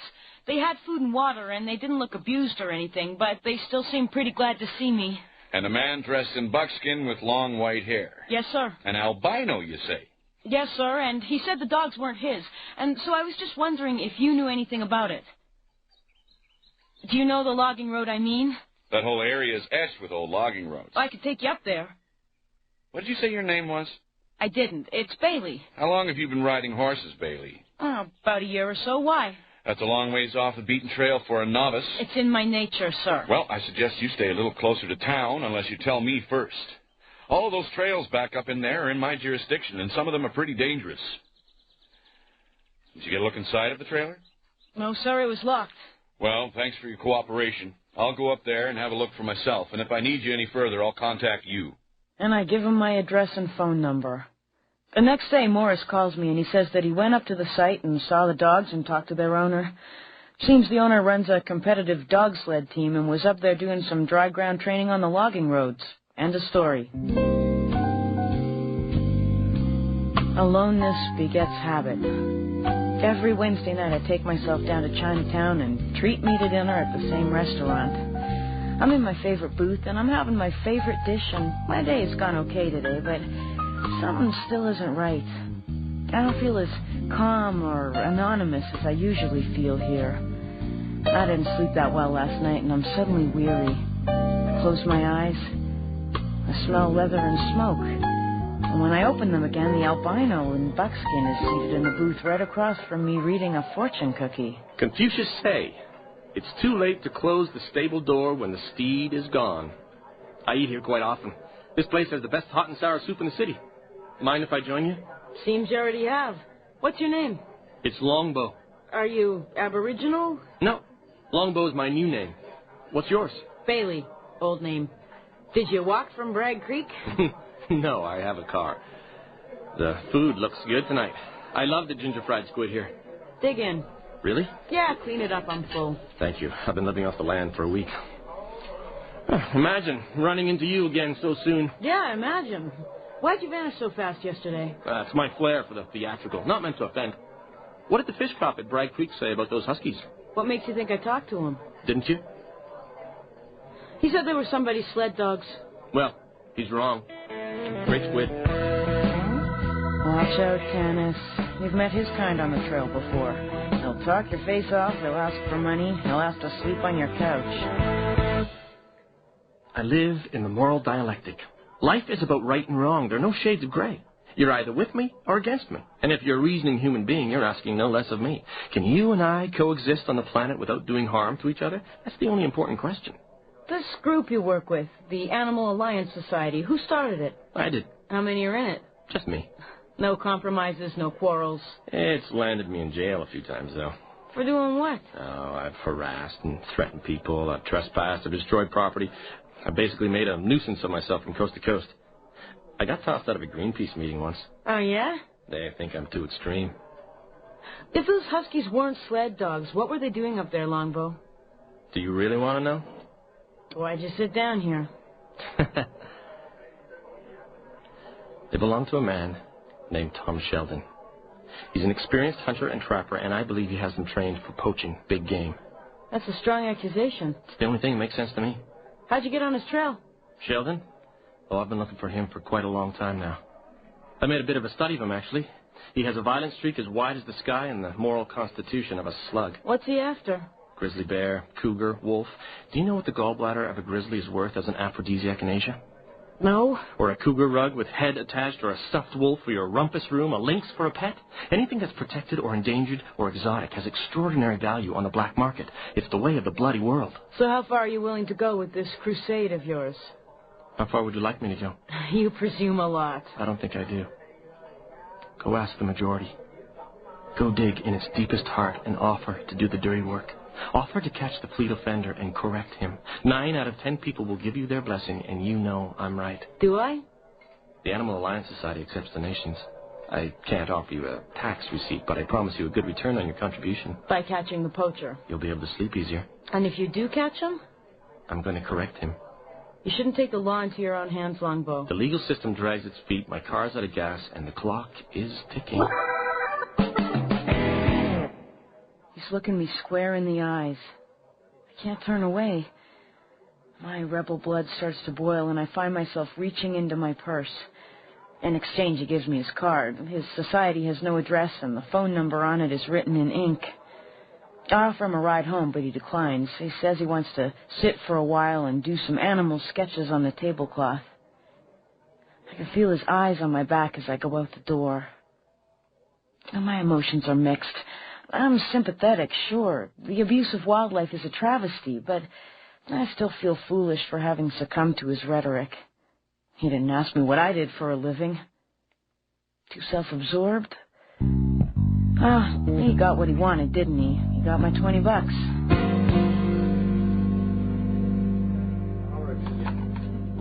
Tom Sheldon.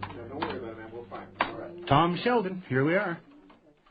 Yeah, Thomas Andrew Sheldon, also known as Buck. Accused, tried, and sentenced for assault. Third offense, 90 days Drumheller Penitentiary. Time served. Released. Whereabouts unknown. No follow-up. Case closed. Will you trace a phone number for me? Sure. 265-5717. The National Hotel. What are you up to, Bailey? Is your face going to make that funny noise when it falls flat on the floor again? Thank you, Corporal. The National Hotel. Cheap rooms, fairly central, my district. Constable! And here comes Staff Sergeant Mann. Duck! I need someone to man that speed trap on Memorial Drive. Get going. Can I woman it, sir? Don't bug me, Bailey. Just clowning, sir. If you want to be a clown, go work in the circus. Oh, by the way, your father called me this morning all the way from Ottawa. He did? My father? We had a nice chat. Colonel in the Air Force, huh? I guess you have a lot to live up to. Well, My father was all Army. He died for his country. Yes, sir. I'm sorry, sir. Why did my father call you, sir? Next time he comes to town, bring him around to meet me. Says he likes to hunt. I want to show him my moose head. Yes, sir. Oh, this is good. Get going. My father and my boss in cahoots, swapping old hunting stories while plotting my demise. I'm surrounded by men with war whoop mentalities. I'm on my way to the speed trap, but I've decided to stop off at the National Hotel to talk to Longbow first. I'm going to warn him again about taking the law into his own hands. I'm going to offer him some sensible alternatives, and I'm not going to look in his eyes. Longbow. I'll check the registry, but I don't think so. You would have noticed him, ma'am. He dresses all in leather with tassels, long white hair and braids. Dougie. Dougie, okay. First names are good. Dougie Long, yeah, the weirdo. He checked into the weekly rate about a month ago and then right away missed paying his rent. He asked me if I needed any work done around here instead, so I've got him cleaning hallways and taking the garbage out and stuff. Did he do something bad? No, not at all. He's a witness to something. I just need a statement. Room 23. He's a weirdo, all right. Don't start him talking or you'll be sorry. Thank you.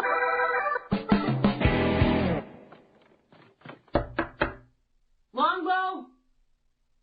Are you in there?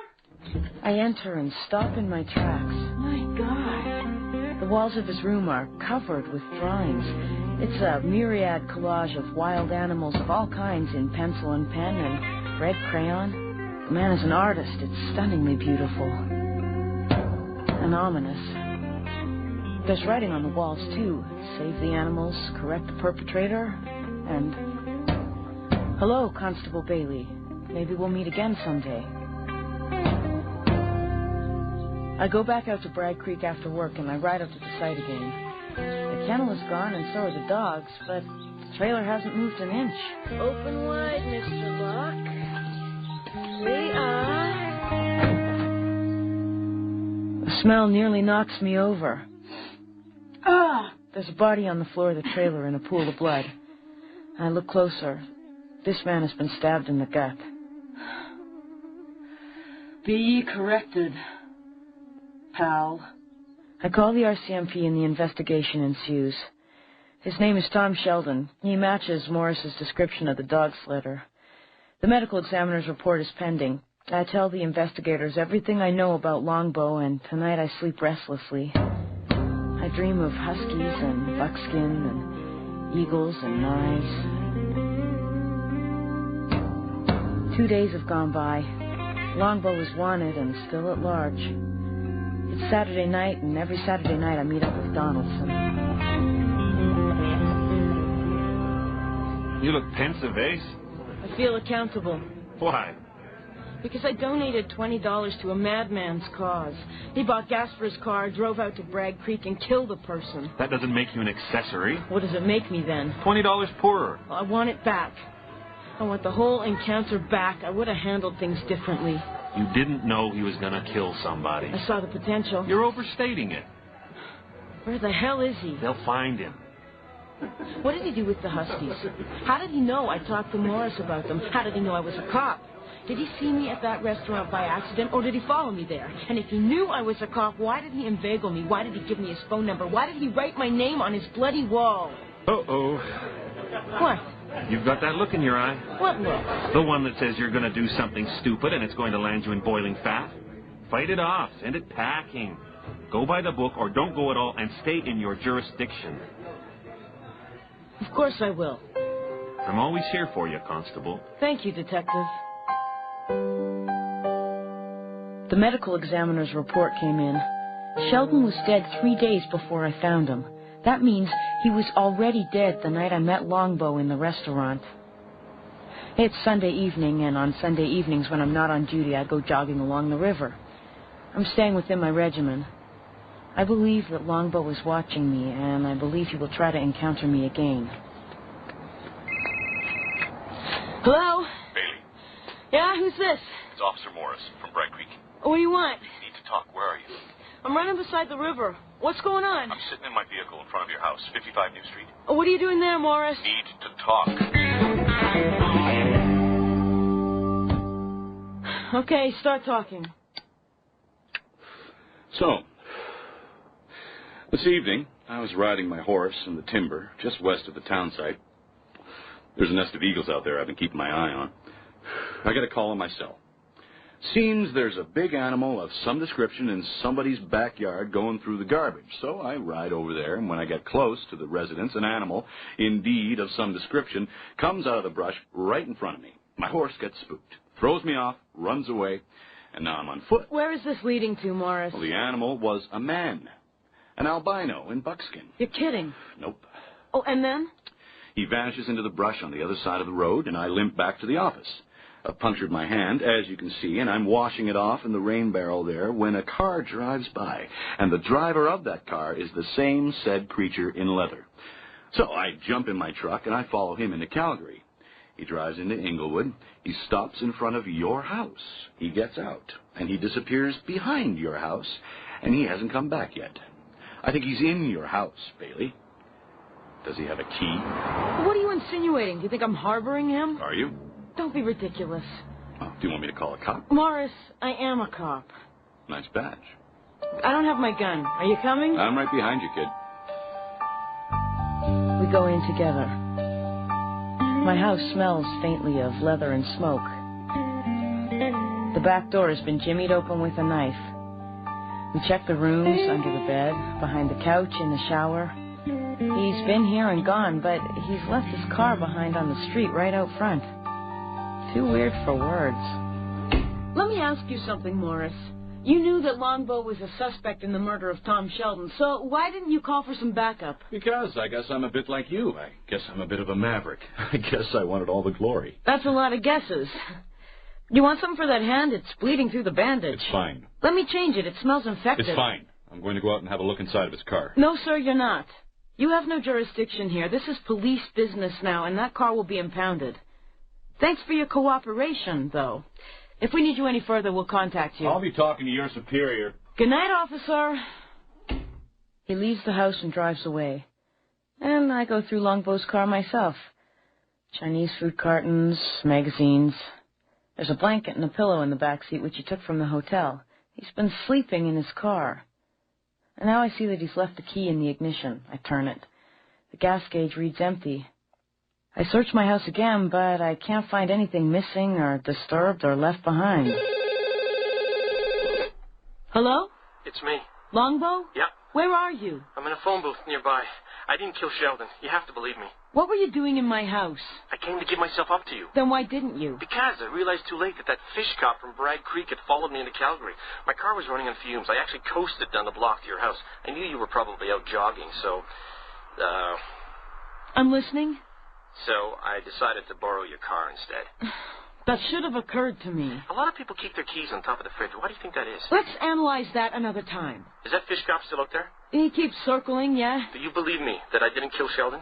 You have motive and opportunity, man. But I'm not a killer. It does not fulfill my need for the spectacle. I want an audience, Bailey. I was going to tar and feather the bastard and parade him through Bragg Creek with a sign around his neck. I even made the sign. It says perpetrator. Give yourself up to me, Longbow. You don't believe me? Well, I'll show you. I'll show all of you. Find those dogs, and you'll find the true killer. Longbow. Damn it. And just then I see Morris drive by the house again. I run to the door. I'm going to wave him down for assistance. I reach for the doorknob. It's covered with Morris's blood. Not so fast. Infected. In an hour? Morris parks down the block a ways from Longbow's car, sneaks back, and starts looking inside of it. Confucius say, zeal without wisdom is a runaway horse. Bailey's amendment. Wisdom comes later. I hit the back door and run like hell.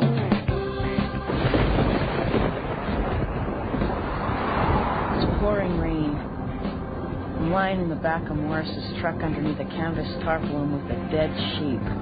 I'm not kidding you. We went through Bragg Creek about 20 minutes ago, and now we're heading west into the hills. That was a cattle gate. It's still raining as we drive into a piece of private property and up to a building. What looks like a barn, and stop. There's a few other buildings on the property, including a house. Is this where Morris lives? I jump out. Morris drags the tarp away, pulls the dead sheep out of the truck, and hauls it into the barn. Quiet, you bitches. I sneak behind the barn. What do you know? My car is sitting there. I find a window. The 7 huskies are in the barn inside of that portable kennel. Morris is feeding the dogs from a big bag of dried food and putting water into their pans. Then he hauls the dead sheep to one of those big round barrels for transporting bears in, carefully opens the trap, and throws the sheep inside. What the hell? Then he leaves the barn, walks across the yard, and goes into the house. Cautiously, Tanis. And I go into the barn. Hi there, guys. Remember me? Then I go to the bear trap. It's dark in there, and at first I don't see anything, but I sense something strongly. Now I see a large, dark form and 2 yellow eyes staring at me like a demon. Wolf. It's Longbow standing behind me. He's being bred with those huskies. They're all females. Dogs crossed with wolves are extremely valuable on the black market. The pups will be sold all over the continent, even in Europe, for dog sledding, for pets, for bragging rights. Very exotic. It took Sheldon 2 whole months to trap this big guy here. Isn't he beautiful? You followed us from Calgary. I was parked up the street. When I saw you jump into the back of Morris's truck while he was going through my car, I knew you were onto something. Cool. We're a team. We're simpatico, Bailey. Yeah, simpatico. How did you do it? How did you figure on Morris for being the killer? A dog bite. Let's go get him. I don't have my gun. I don't have my cuffs. Both of you. Hands on top of your head. Murderer. Vilifier. Abuser. You pink-eyed creep. We know the whole story, Morris. You and Buck Sheldon were partners in this. He betrayed you somehow, and you killed him. And now you have to kill us. Well, you'll never get away with it. Do something, Bailey. Give me the rifle, Morris. I didn't kill Sheldon. I know you didn't. I found him in the trailer. I sort of panicked. I kind of lost my head. Let's not make this any more complicated than it needs to be. I love animals. Just give me your rifle. I'll let the wolf go. Give it to me. Longbow grabs me from behind and puts his knife at my throat. We're leaving now. Longbow. We're leaving, you're driving, and the fish drop is incoming. Longbow, listen to me. We're simpatico. We understand each other, right? Be quiet. You were cellmates with Sheldon. In prison, in Drumheller. Cut your throat open. He treated you badly. No. He hurt you. No. His hand relaxes. I take the knife from him easily. He falls to his knees on the floor of the barn. Morris? Yeah. Jeez. Why did I do this?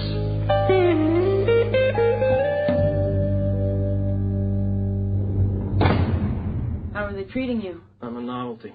How did you get in here to see me? I mean, you're testifying against me. Isn't there some kind of rule about this? Probably. Cool. You go first. The day we met in the woods, I was waiting for Sheldon to come back. He'd been gone for 3 days. I was sleeping with the dogs. And Bailey, it's true. I really was going to tar and feather him. I believe you. He drove up in his truck, pulling that bear trap behind. He went into the trailer, and when I saw that poor wolf in the trap, I just couldn't control myself.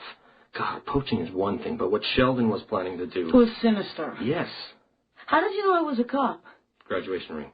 I forget it's even there. Why hide it? It's a noble profession. I admire you. And then you started to follow me. You're a creature of habit. Being alone so much will do that to a person. You figured I could help you pin the murder on Morris.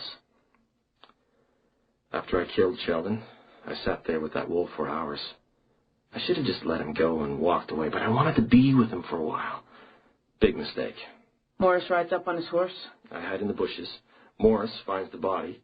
He looks at the dogs, looks at the wolf, paces around. And sees a good thing. The temptation was too strong. He locks the trailer, puts the dogs in the back of the truck. Gets bit once. And drives away towing the bear trap and his horse behind. Your turn.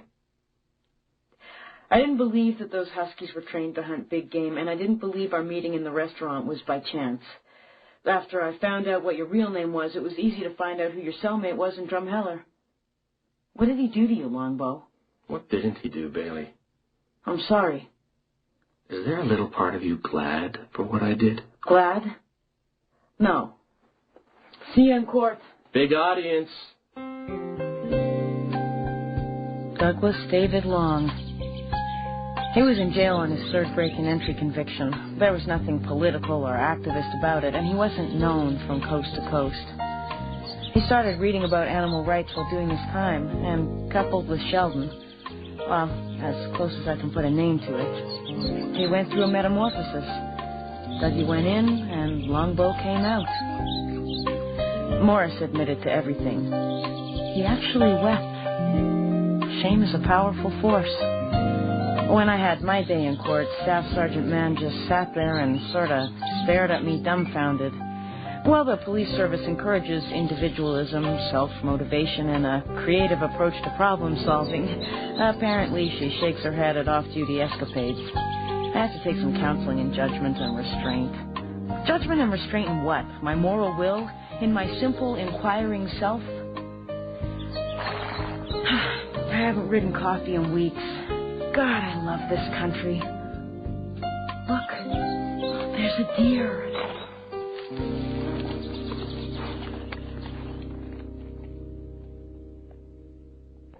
You've been listening to the fourth episode of Bailey's Way by Gordon Pengilly. The play was called Longbow's Justice and starred Esther Purves Smith as Tanis Bailey. The others in today's cast were Tom Rooney as Longbow, Dennis Fitzgerald as Morris, Grant Linneberg as Donaldson, David LeReaney as Sergeant Mann, Georgie Collins as the hotel manager, and Jim Layden as the file clerk. The music was composed by Dave Hamilton and was performed by Dave Hamilton, Miles Jackson, Neil Bentley, and Ray McAndrew. The recording engineer was Bob Doble, who also created the sound effects. The program was produced and directed in Calgary by Marty Fishman. I'm Bob Boving, thanking you for listening and inviting your comments. The executive producer of the Mystery Project is Bill Howell. Our coordinating producer is Barry Morgan.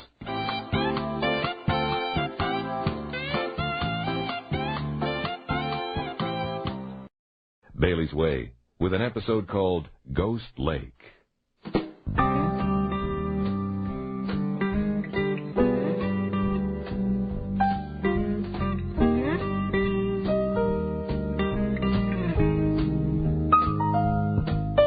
My father's a colonel in the Air Force. We were estranged from each other for several years during my teens, authority issues, stuff between fathers and daughters, fathers and only daughters. I had an older brother once, but he got sick and died when I was 11, and then my mother flew the coop, and that just left the colonel and me. We get along okay now, but only in spurts. If we lived in the same city, we'd probably just fight all the time. I know he's pleased that I'm trying to make something good of myself, but there's a big part of him that still sees me as the screwed-up, smart-ass troublemaker who always ran away. Well, I don't run away anymore. 1 out of 4 is pretty good. I'm meeting with Detective Donaldson for a beer. I'm Constable Tanis Bailey, and I feel like I'm 15 again. Yikes. When's he coming? Tomorrow. Well, how long has it been since you've seen him? Police grad. What are you going to do? Go to dinner, go to a movie? I'm going to run away. Tell me everything, Ace. I've been set up for grief. I'm going on a fishing trip up the Bow River for 2 days in a raft with my father and Staff Sergeant Mann. You're kidding. No. Whose brave idea was that? My dad's. Like, I knew he was coming to Calgary for some kind of joint staff meeting, and Mann said once he'd like to meet him sometime. His father was in the Army. So anyway, I introduced them, and bang, they hit it off. My father is very charming when he wants to be, and when he said, let's all go fishing, Mann couldn't or wouldn't say no. And neither could you. Like, if a person wanted to break their own leg, how would they do it? Good luck, Ace. Trip is doomed.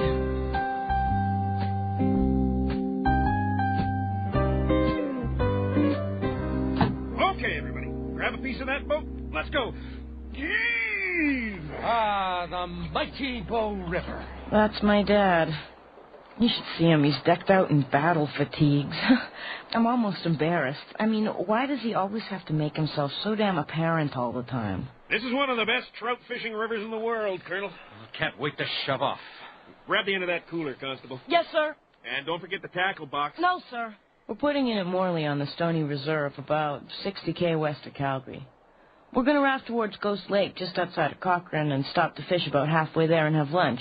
Well, there's some good shoals up there for brown trout. Then on to Ghost Lake, where we'll make camp, spend the afternoon, and the next morning fishing for lake trout and whitefish. Then the truck will come there in the afternoon and take us back into Calgary. Ah, hell, maybe it won't be so bad. Did you put horseradish on those sandwiches, Constable? Yes, sir. The mighty Bow. The raft is a heavy-duty inflatable Momentum 800 with a small outboard motor for emergencies. Now, this is not whitewater. The Bow is slow and fairly straight. It's a beautiful morning in the foothills of Alberta. Ever see any action, Colonel? Korea. I was 18. I'll save you the math. That makes me 63. You don't look it, sir. I work at it. Doing what? You doubt me? I didn't say that. How old are you, Staff Sergeant? I'll be 50 in the fall. Ever shot a man? No, sir. I've drawn and fired a few times, though. Beautiful country. Yes, sir. Truthfully now, Staff Sergeant, how's my Tanis here doing? Brass to brass. She's got what it takes to enforce the law? Dad, we're a service. Does she? She's motivated, Colonel. Oh, she makes her rookie blunders. And we were never rookies, were we? Only for a minute or two. I was suspended for 2 weeks a few months ago, Dad, for police misbehavior. How about that for blunders? I'll butt out. You were what? I got all involved with an underage hooker, her Weasley pimp, a vengeful Samaritan. I acted against my orders and everyone died. Why didn't you tell me, Tanis? I didn't want to bother you with it. You're my daughter. When's the last time you called? When's the last time you did? We continued downriver in silence. My dad is pouting, and Staff Sergeant Mann is clearly embarrassed. When it comes to men, I've spent my whole life in confusion and distress, and my damn big mouth doesn't help matters any. Beer, anybody? We go around a bend in the river where the banks are thick with willow, and I see a truck and camper at the river's edge. The truck is a nice 4x4, black, Alberta plates which say grrr. There's a woman in a lawn chair brushing her long blonde hair, and a glimpse of a man moving around in the camper. Now I see a girl standing in the smoke of a fire they've made a ways off. She's about 13 or 14, I'd say. She's holding a teddy bear in one arm, and in her other hand she has a stick, and she's poking sort of aimlessly into the fire with it. As we pass by, the woman tosses her hair over her face, and the man closes the camper door. We stopped at those shoals to do some fishing. 2 hours in the raft. We're glad to get off. My dad could barely get out. He's been ignoring me just like old times. Now I have to make the first move to patch things up. As usual.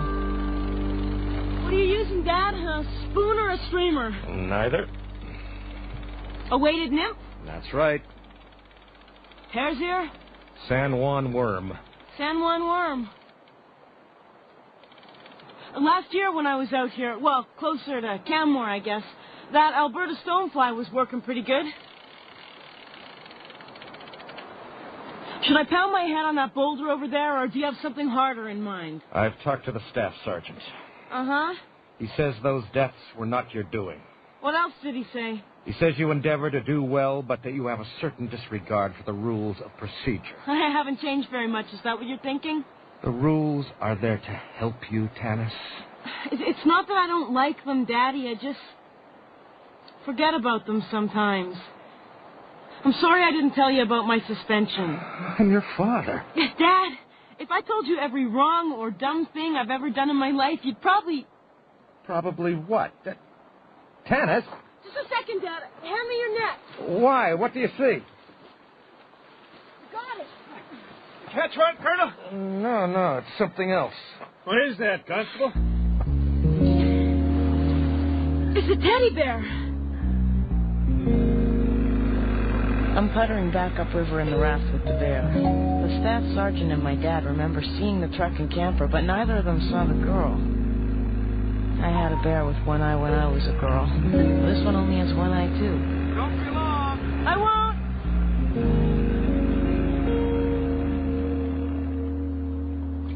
The camper truck is gone.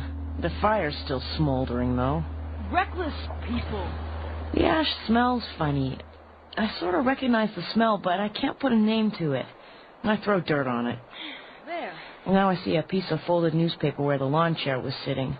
It's the crossword puzzle, and it's barely been started. Good idea. I love crossword puzzles.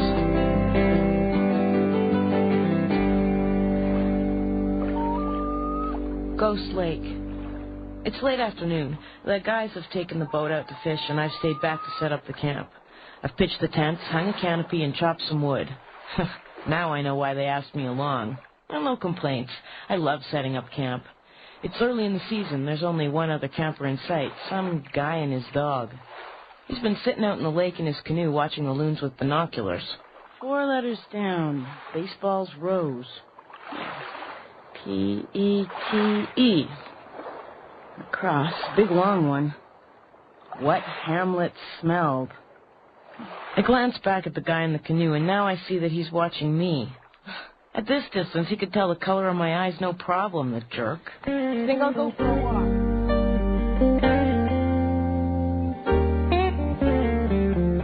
About a 15-minute walk away from our campsite, I come across another one tucked in the willows. I look closer. It's the truck and camper we saw along the river this morning.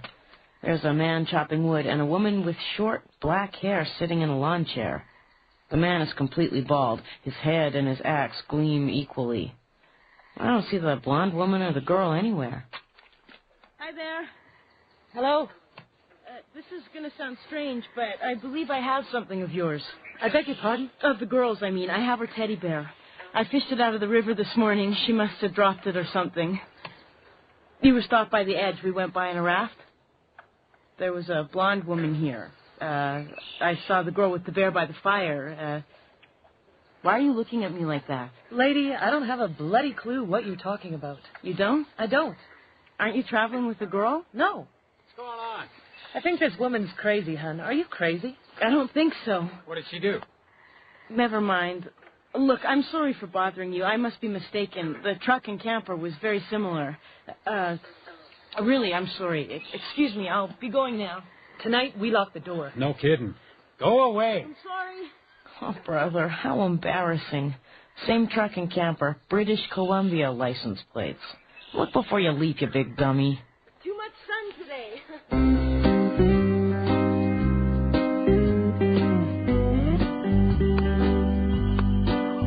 The guys are still fishing. Our boat is just a dot at the far end of the lake, and I'm getting ready for a campfire supper. Carrots, potatoes, and onions with garlic and fennel. Wrap it in tinfoil, throw it in the fire.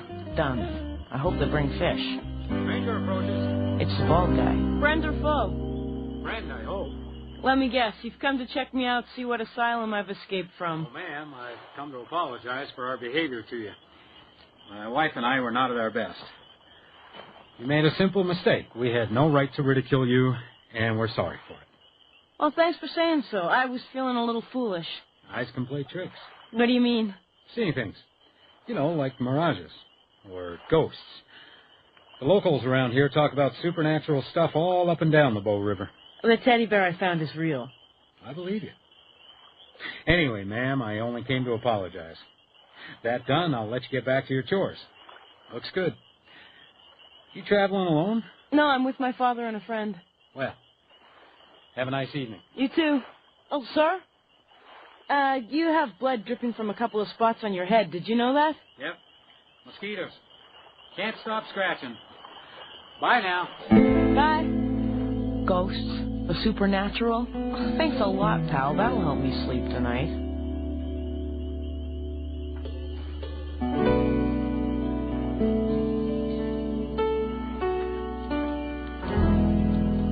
What do you think? 5-pounder? Close to it. Lake trout. Good fighters. Strong and intelligent. Mine nearly pulled me in. How do you know? Because I was there. No, I mean, how do you know they're intelligent? I know people say that about lake trout, but how do you really know? One can sense it in them. Ah, good reasoning, sir. Since when is logic your strong suit, Bailey? You're the one who flies by the seat of her pants. She always did. Social misfit. 4 letters starting with T. Tanis. That's 5. What Hamlet smelled? Murder most foul. What a beautiful sunset. Is that today's paper? Where's the rest of it? It's all I have, sir. I found it. What's on the inside? Sports page. Here, it's yours. I'm tired of it anyway. Rebel-stoked Times. Oh, God, I love this air. When I retire, this is all I'm going to do. Fish and breathe. What did you say, sir? I beg your pardon, Bailey? Just now. The newspaper. What did you say it was? Rebel-stoked Times. BC. What's so interesting? Nah. Fish and breathe and listen to loons. I've earned it. I'm sure you have, Colonel. Call me Charles. Call me Abel. Abel Mann. It's the cross I bear. Just a minute. What's up, Bailey? You seem in some consternation. Did we bring any scissors? My Swiss Army knife has one. Can I see it for a second? What are you going to do? I'm going to cut a hunk of hair off my head and throw it in the fire. Is this some kind of Girl Guide initiation thing? Not that I know of, sir. A horrible smell. That's it. I knew it from somewhere. Knew what? Staff Sergeant, Dad, I think there's something fishy going on. Well, what do you mean?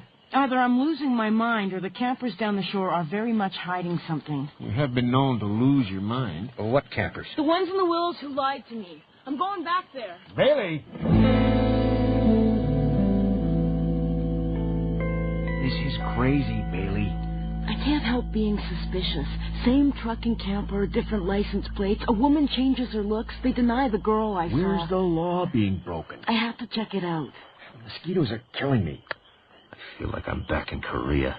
Are you sure you even saw a girl? Why would I make it up? I didn't see one. Neither did I. She had the teddy bear. We brought a cell phone, right? I left it in the truck. I'm going to be embarrassed. At least we have a weapon. I was thinking of bigger bears. Television. Some campers, huh? Door closed, curtains drawn. Now what? Maybe one of us should just walk right up to the camper and knock on it. Sneak a look inside. Maybe make something up. We've lost our matches. We need a flashlight, a cell phone. I'll do it. I'm elderly. I'm harmless. You're wearing battle fatigues. I'll put my hat on crooked.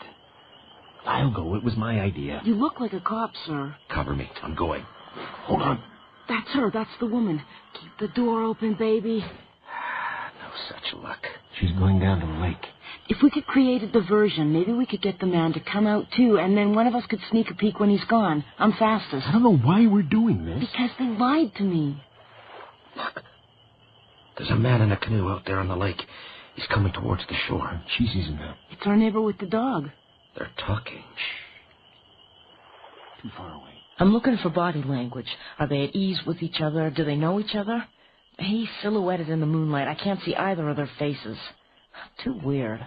There he goes. Wonder what that was about. Joni? Yeah? He's got a rifle. No law against having a rifle. Be quiet. Let's get closer. Did I hear somebody? Yeah. Just a guy in a canoe. We just had a little chat. What about? The weather. Get in here. In a minute. Now, come to bed. We have to get up early. Yeah. Do that. What am I, your slave? We're on holidays, remember? Don't act smart. I'll never marry you. Good. What do you mean, good? Be nice to me, Murdoch. I'm helping you. Cantankerous son of a bitch. I don't think knocking on their door is the right idea. It may just scare them off. Or get us shot. Lights out. Let's go back and think it over.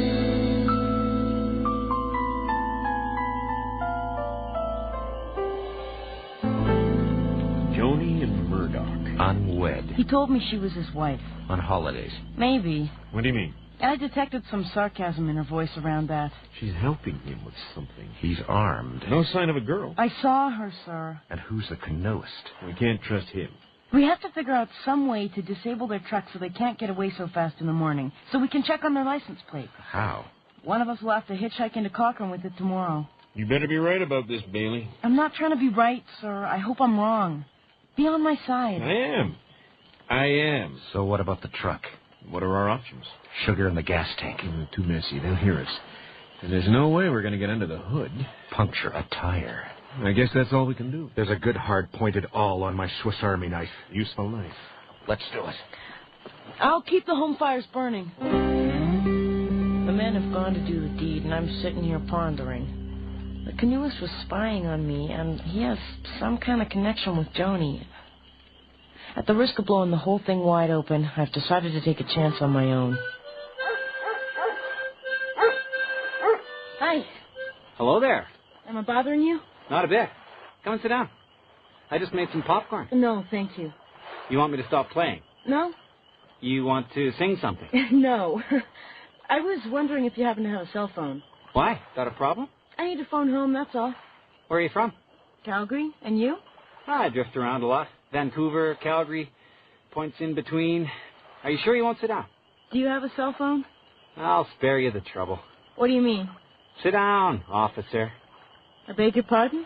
I saw you putting in at Morley. I was parked in front of that little store past the bridge. It was a Calgary police vehicle which dropped you off with your raft. Sit down. All right. Good. Who are you? Name's Turner. What do you do, Turner? I'm a private detective. Keep going. I'm following the truck and camper that's down the lake there a ways. You know the one. Something's got your attention about them. The man and the woman. The girl. Why are you following them? Who hired you? The man's ex-wife. She lives in Revelstoke. They have joint custody of the girl. It's his turn to take her on a weekend outing, and the ex doesn't trust him. Why not? He's a jerk. How? Oh, among other things, she believes he's sexually molested their daughter. And Joni? Warm body, small brain. I'd say he's got her convinced that the ex is the bad guy in the story. He doesn't look like it really, but Murdoch has money. Did you know Joni changed her looks today? So did Murdoch. He shaved his head. Is that what got your attention? No law against cutting your hair. They switched license plates, too. Oh, I missed that part. I haven't seen the girl since this morning. Have you? No? I found her teddy bear in the river. Oh, yeah? Is that all you can say? Why would he kill her? Why would he rape her? They've either killed her or abducted her, Turner, and if they've abducted her, they're hiding her.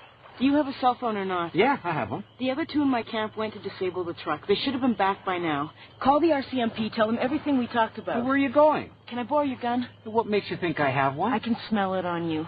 Turner, my father is with us. If you don't lend me your gun, I'll damn well take it from you. Don't lose it.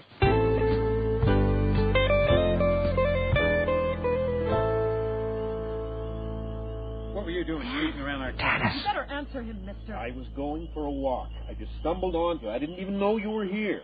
Please put the rifle down. Shut up. How did that happen? Murdoch was out in front of his truck. We didn't see him.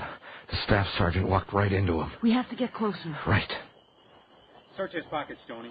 I don't know how Does the staff sergeant have his gun, or do you? I'm telling He you does. the truth. I was out for a walk. Shut up. He's got a knife. I'm camping. Throw it over here. Search behind his back. Keep your head down, Dad. It's now or never. Police! Drop the gun!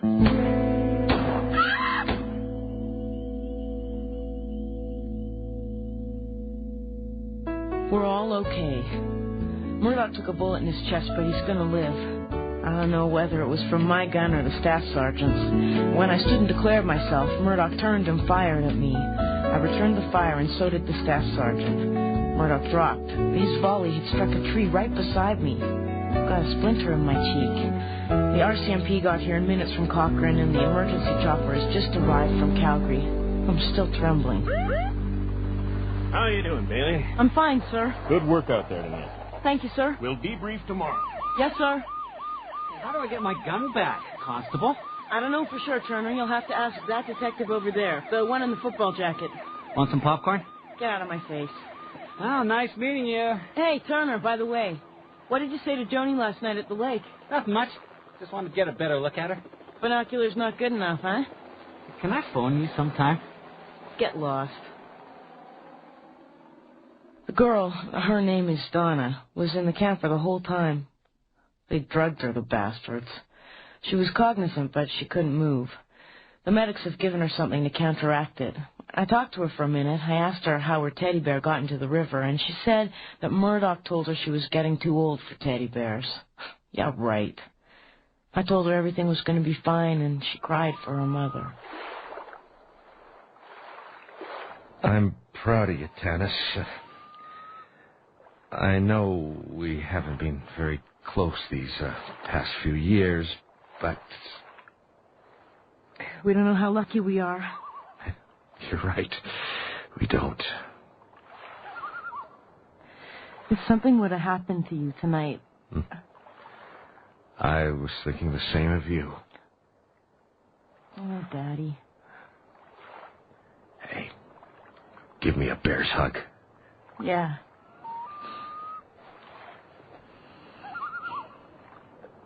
Love those loons. Yeah.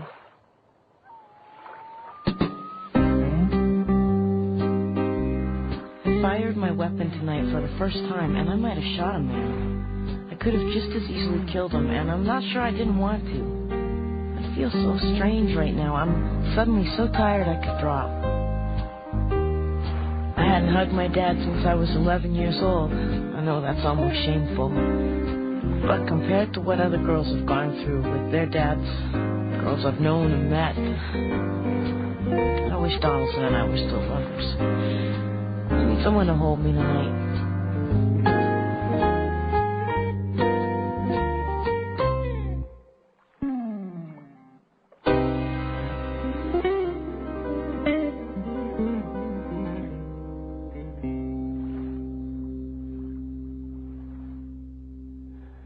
This has been episode 5 of Bailey's Way by Gordon Pengilly. Ghost Lake, starring Esther Purves Smith as Tanis Bailey. David LeReaney played Sergeant Mann. John Wright played Colonel Mann. Grant Linneberg played Donaldson. With them were Shauna Burnett as Joni, Andy Maton as Murdoch, and Chris Hunt as Turner. The music was composed by Dave Hamilton and was performed by Dave Hamilton, Miles Jackson, Neil Bentley, and Ray McAndrew. The recording engineer was Bob Boving, who also created the sound effects. The program was produced and directed in Calgary by Marty Fishman. To keep your appetite sharp for Tanis Bailey's next case, here are a couple of clues. I'm not in uniform, but I do have my badge, so I'm thinking I could pretend to be a detective. Knock on the door, ask a few questions. Don't do it, Tanis. Don't have to. A man and a woman have just come out of the duplex. They're in their mid-20s. She's very pretty. He's pretty tough-looking. They get into the Ford. Get a tune-up. Let's boogie. I follow them to a bikini bar called the Sunset Lounge. These places are popping up all over the city. Waitresses, half-naked, room full of men, pool tables, and BLTs. What could be funner, eh? The guy drops the woman off there and leaves again. I follow him down into Bridgeland, where he stops at a used and refurbished stereo shop called The Sound Spot.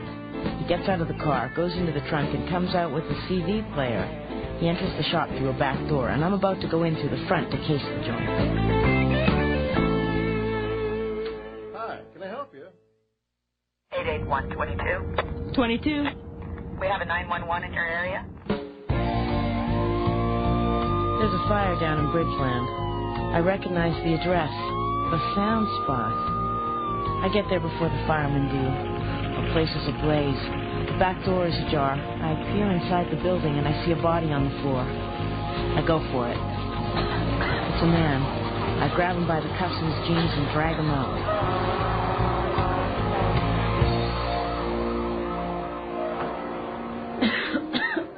How you doing, Ace? Hi, Donaldson. What did the doctor say? I've got some minor smoke inhalation, some burns on my hands. I'm okay. I can go home pretty soon. Your hair got singed. Still like me? Your hero, Ace. Well, that wasn't a question. I came to see how you were doing because I care about you, Tanis. But I'm also here on business. Oh, yeah? They found a gas can in the building. When did you join the arson squad? They found another person in the building, too. This one's dead. I'm Bob Boving, thanking you for listening and inviting your comments. The executive producer of the Mystery Project is Bill Howell. Our coordinating producer is Barry Morgan.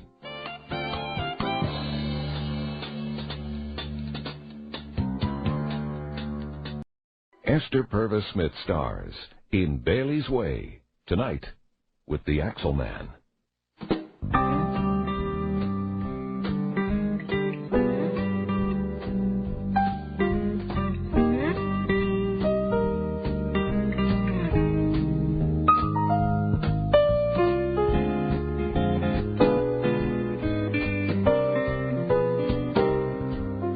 Back in the city after 2 days fishing. A rude awakening. While I was gone, there was a murder-suicide, a big drug bust, and a Loomis truck robbery. I'm on the graveyard shift this week. My last call was to a domestic dispute. A family full of drunks, 2 brothers fighting. One of them pukes on my shoes. Okay, so now I'm on my way home from the station. I've been riding my mountain bike to work. I get a flat tire. I'm pushing it down the back alley toward my house, and I see a car with its headlights out driving up the alley toward me. I'm suspicious. Who wouldn't be? Suddenly, the headlights pop on bright, and the car goes by me, nearly runs me over. ZTC 623. But I don't get the make of the car. When I get home, I notice that my car door is ajar. I investigate. My radio has been ripped out. It's a Blaupunkt. I own a 66 Volvo with all original parts. The unit will be hard to replace. I'm Constable Tanis Bailey, and I've had a bad day. Hello, police? 2 days later, I'm off duty. Any word on my radio, sir? No, Bailey. Will somebody get that telephone, please? Bunch of zombies in here today. What about that license plate, sir? It was traced to a nice young lady clear across Calgary who was home in bed last night. Who filed this pig sheet? Maybe she lent her car to someone. She said that she hadn't. Well, maybe she's lying. And it's possible you got the number wrong. I don't think I did, sir. Constable, do you know how many car break-ins there are in this city in a week? It's a Blaupunkt, sir. Small potatoes, Bailey. I want some attention. I want some bloody action. Can I get a line on the license plate, Corporal?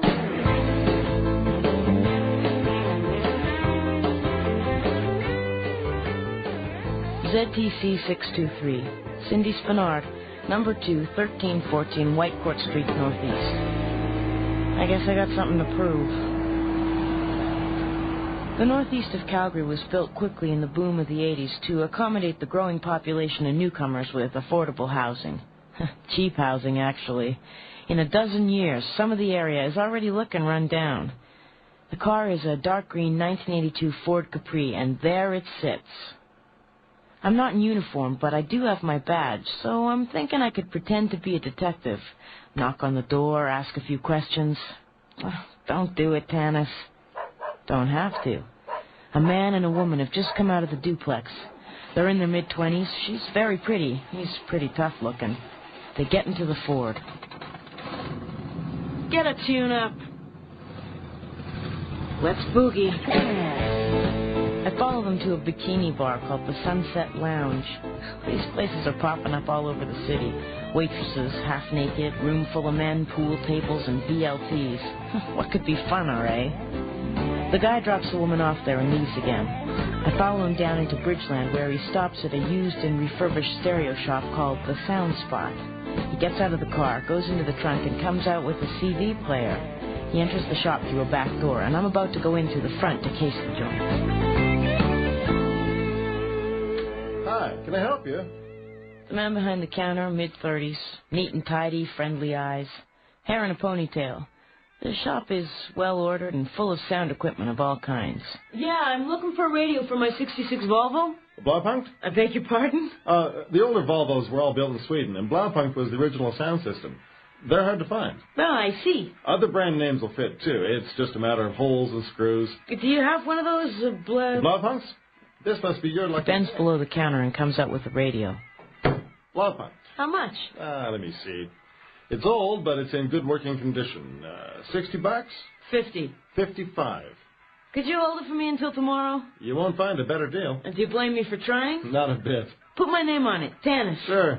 You'll be back. Well, we'll see. Yep, it was my radio. When I bought the car, one of the knobs was missing. I found a substitute. One can hardly tell the difference. Hardly.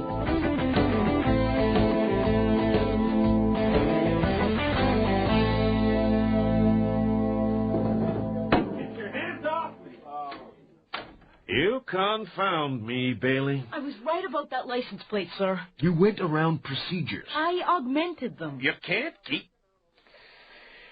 We've had this conversation before. Yes, sir. Now what, sir? What was the shop called again? The Sound Spot. Let's put together a sting operation and catch these suckers. Show me the procedures, sir. You absolutely confound me. I don't mean to, sir. My first sting operation. Here's how it looks. It isn't complex. Tomorrow, I go to the stereo shop and buy back my Blaupunkt. As soon as money changes hands, the police will converge and do their thing. Shut the place down, do a search for stolen goods. I can't prove that the guy in the Ford is the thief, and maybe the place is a regular fence, and maybe it's not, and frankly, I don't care too much. I'll have done my part, and I'll have gotten my Blaupunkt back. Can I help you, sir? Just looking. Take your time. Thank you. Can I help you, ma'am? Yes, you can.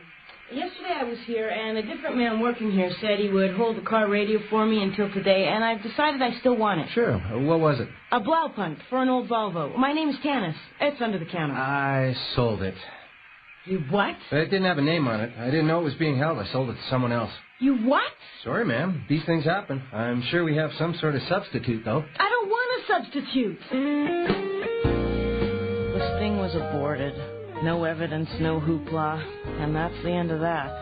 Small potatoes, except the meat. Next day, I'm back on the graveyard shift. Nobody's puked on my shoes yet, that's one good thing. Man, it's all been pretty dull. I guess I should be grateful. 881-22. 22. We have a 911 in your area. There's a fire down in Bridgeland. I recognize the address. The Sound Spot. I get there before the firemen do. The place is ablaze. The back door is ajar. I peer inside the building and I see a body on the floor. I go for it. It's a man. I grab him by the cuffs of his jeans and drag him out.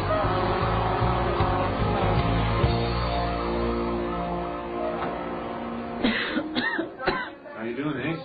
Hi, Donaldson. What did the doctor say? I've got some minor smoke inhalations, some burns on my hands. I'm okay. I can go home pretty soon. Your hair got singed. Still like me? You're a hero, Ace. Well, that wasn't the question. I came to see how you were doing because I care about you, Tanis. But I'm also here on business. Oh, yeah? They found a gas can in the building. When did you join the arson squad? They found another person in the building, too. This one's dead.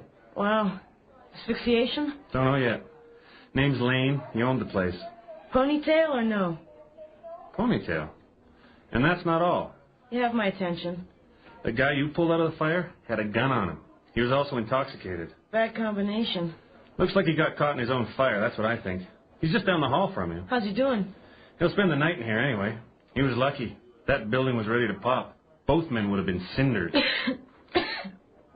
Can you stick around for a while and give me a ride home? I'd like to, Ace. I really would, but I've got some things to do before I can call it quits tonight. Things to do? It's 2 a.m. It's been one of those weeks. Get a good night's sleep. Well, I'm glad you came by. Yeah, talk to you soon, eh? Hey, Ray. Yeah. We haven't had a beer for a while. We'll do that, Ace. When Donaldson was married, we couldn't keep our hands off each other. Since he's been divorced, he seems afraid to be alone with me. Too deep for me. I must live in a simpler world. Or stupider. Good evening, Constable. This room is off limits, ma'am. I'm the one who pulled that guy you're guarding out of the fire tonight. Oh, yeah? Caught from Inglewood, I heard. Constable Bailey. Jackson. Do you have any idea where they put my uniform, Jackson? Couldn't tell you. Nice smock. It's the latest. How's the guy doing? Moaning and groaning. What's his name? He's not saying. No wallet, no ID. In fact, he's not saying anything. Said he wants a lawyer first. Can I see him? It's 3 o'clock in the morning. I just want to look at him. Don't be long. That one nurse on duty tonight is a real mean one. Thanks. Oh. Hi there. How you doing? Could you get me a glass of water, please? Sure. Oh. Can you hold it okay? Want a straw? Oh. I'm okay, nurse. Thanks. I'm not a nurse. No? No, I'm the person who pulled you out of the fire. Oh, yeah? Mind if I turn on the lamp? No. Nobody told me anything about you. I wasn't even sure that I didn't crawl up by myself. What were you doing? Just walking by or something? Driving by, yeah. What's your name? Everybody just calls me Axel. You're lucky, Axel. I don't feel so lucky. What were you doing there so late? I was invited to a party. With a gun? What? Cops found a gun on you, I heard. I don't even own a gun. What the hell's going on here? I know the two guys who run the place. I get there, it's all dark. I think maybe I got the wrong night for the party, but the back door is open, so I go in anyway, and next thing I remember, I'm in an ambulance. I got a big bump on my head. Feel it? Oh, yeah. Yeah. How'd the fire get started? They found a gas can. You're kidding. Something else, Axel. What? The owner of the shop, a man named Lane, he's dead. He was found in the building after the fire was put out. Lane? Are you sure? Yeah. Jeez. Did you know him very well? Not really well. I know the other guy who works there a lot better. What's his name? It's Cole. Why are you asking me so many questions? I don't know, just curious, I guess. I feel sort of connected to you. Is that wrong to say? Well, you saved my life. Here she comes. Take care of yourself, Axel. You too. Hey, what's your name? It's Tanis. Thanks for being there, eh? Glad I was. Hurry up. Take a cab home. I feel like hell. Sore lungs, sore hands. I look in the mirror. Ouch. I get out the scissors. Ouch. I can barely even hold them. Oh, by the way, Axel was the guy with the girl in the Ford I followed. Just thought I'd toss that in. Come in. Can I bother you for a minute, sir? What are you doing here, Bailey? You're supposed to be convalescing. I am, sir. I'm just doing it standing up. Good work last night. Thank you, sir. New haircut. Changes are good. What do you want? I want to work with Detective Donaldson in the investigation of the death of the shop owner, sir. I feel connected. I believe I have something to offer. No. Why not? Your hands are in bandages. My brain isn't. Write your report and leave it with the sergeant, then go home. I'll make sure Donaldson gets it. I don't want to see you for 5 days. I can't write, sir. I can't hold a pen. Do you mind if I report to him directly? All right, Bailey. Then go home. Thank you, sir. Get out of here.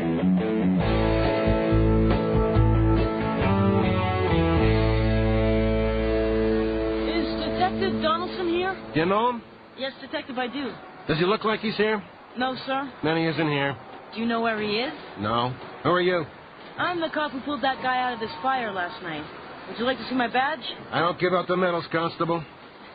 Do you mind if I look around a little bit? Don't move anything. This is a Class A murder scene now. The shop owner had been shot in the heart at close range. Oh, yeah? I go inside the building. The back of the place is the workshop area where Axel was lying. Tables and tools and parts of all kinds. The walls are scorched black and it stinks like hell.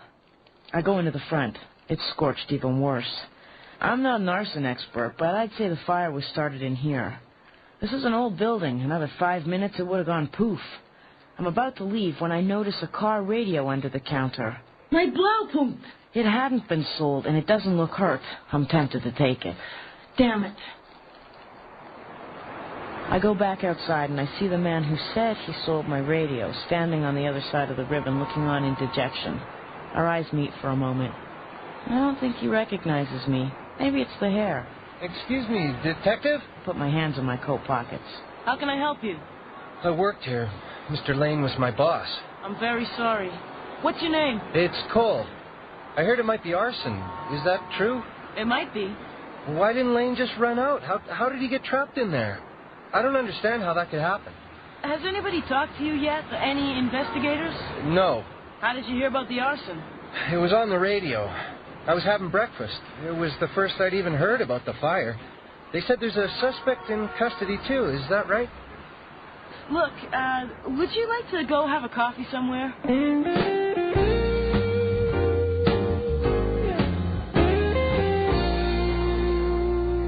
Lane was a good guy. I respected him. I was in prison at Bowden when I met him. I'd applied for a program, government-sponsored incentive program. You know, philanthropy, some guy with a small business helps an ex-con get a new start in life, and the government helps with the salary. I know about stereos. We met, we saw eye to eye, and when I got out, I went to work for him. What were you in for? Trafficking. How'd you get caught? I was snagged at the Montana border with a bale of marijuana. They knew I was coming. My lawyer told me the feds were tipped off. I guess I was getting careless. But did Lane have any enemies you knew of? He was having an affair with someone's woman. I knew that for sure. Oh, yeah? How? He told me he was. Who was the woman? I don't think he ever said her name. Bailey? Hi, Ace. Donaldson. I was told you dropped by the crime scene a while ago. Yeah, I did. Where are you? Having a coffee? Guess what? Freaked me out. Our suspect escaped from the hospital this morning. How did that happen? I have no idea. Staff Sergeant Mann said you had some things to tell me. Yeah, not right now. How's 5 o'clock? Our hangout? I'll be there. Big news. Your boss Lane was dead before the fire was started. He was shot through the heart. Wow, you're kidding. I wouldn't kid about that.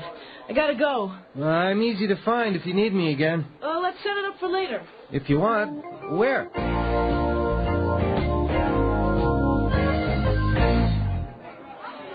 The bartender said you wanted to talk to me about something. Are you Cindy Spinard? Yeah. Who are you? I'm a cop.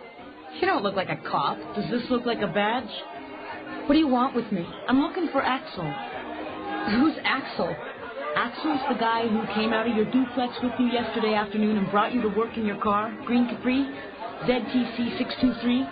Do I have your attention now? I haven't seen him since then. Don't lie to me. I'm not. You may not know this, Cindy, but Axel's involved in a murder, and if you're harboring him... I'm not harboring him. He just won't go away. What do you mean he won't go away? I've been trying to break up with him since he got out of jail, but he won't take no for an answer. What jail? Bowden. What was he in for? Burglary. He's kind of addicted to it. Do you know a man named Cole? Yes. Do you know a man named Lane? I've met him. He's dead. Did Axel kill him? Did Axel want to kill him? I don't know. Tell me about Cole. I was at home one day. I wasn't working then, and there's a knock at my door, and a guy is standing there with flowers. Cole? Yeah. I'd never seen him before.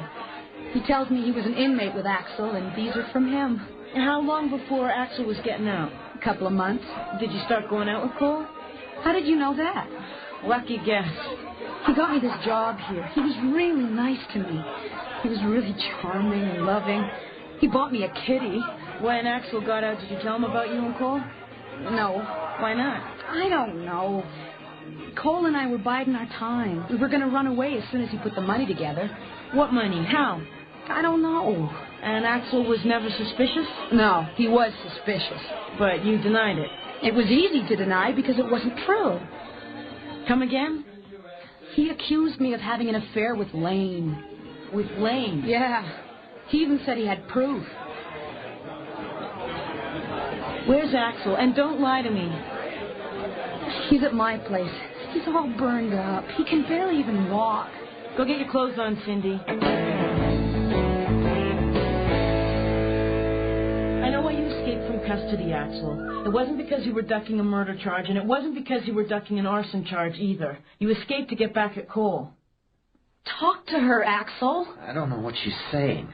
Axel? I panicked. I got a criminal record. You went to set fire to the shop because Cole convinced you that Cindy and Lane were having an affair. Leave me alone. Whose idea was the fire? Answer her, Axel. Cole was my best friend. We confided things in each other. Okay, you two. I'm going to help you get out of this mess, but you have to tell me everything. We will. How did this all happen to me? I just break into cars. One of them was mine.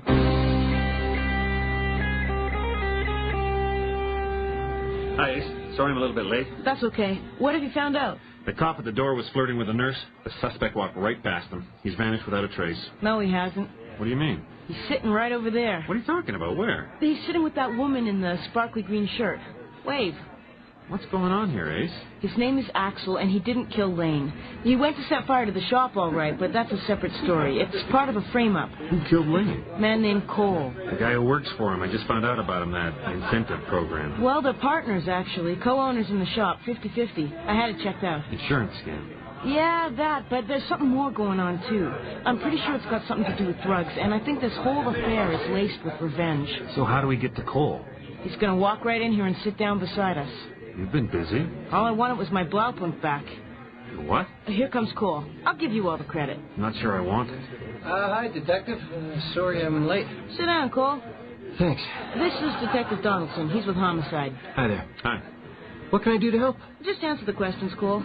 Where were you on the night of the fire? I was home by myself in bed. And before that? I was having some drinks with a friend. Do you see that man and woman sitting over there, the woman in the sparkly green shirt? Yeah? Do you recognize either one of them? No. Are you sure? Get up and walk over there. Take a closer look. Sure. You tried to kill me, Cole. There he goes. I've got him. You have a right to remain silent and a right to legal consultation. I didn't do anything.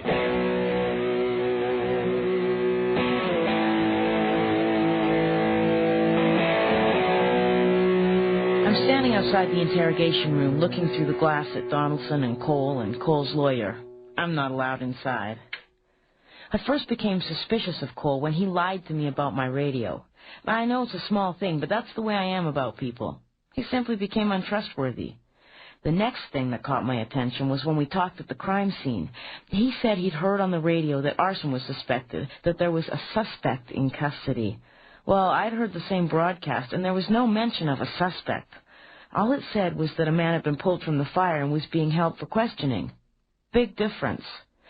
Cole tried too hard to be helpful and inadvertently alerted me to him. How long did you spend in prison, Cole?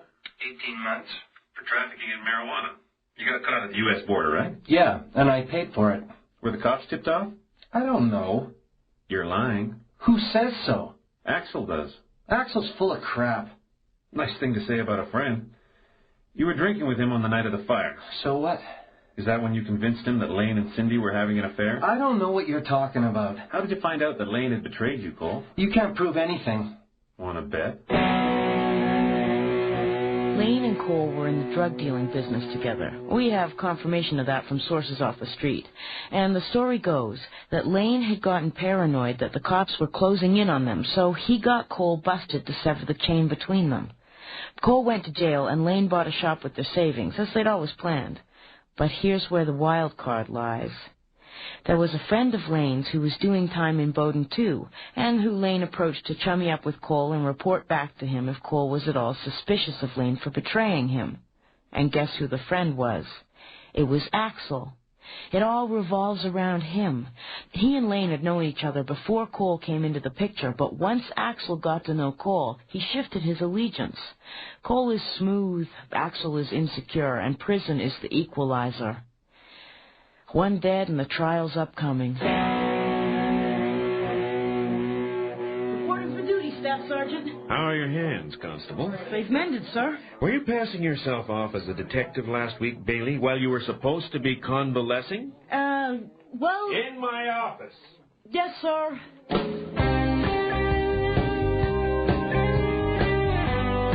Oh, yeah, and I still haven't got my Blaupunk back yet. It's being used as evidence, but I've been promised I will. When I asked Cole why he told me he'd sold it when he hadn't, you know what he said? He said he wanted it for himself. He's got a car like mine. Oh, and I've decided to keep my hair short. For luck.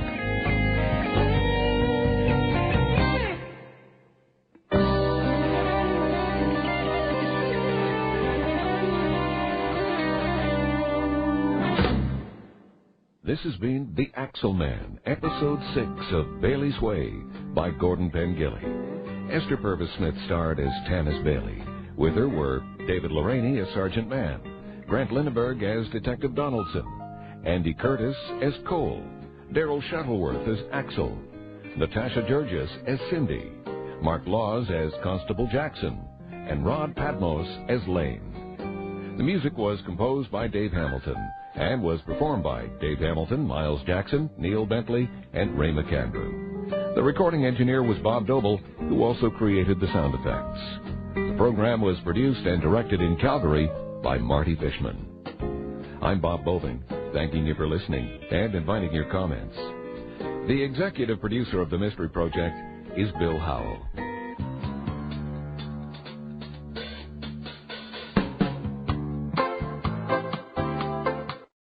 Esther Purves Smith stars in Bailey's Way, Episode 7, King Eddie.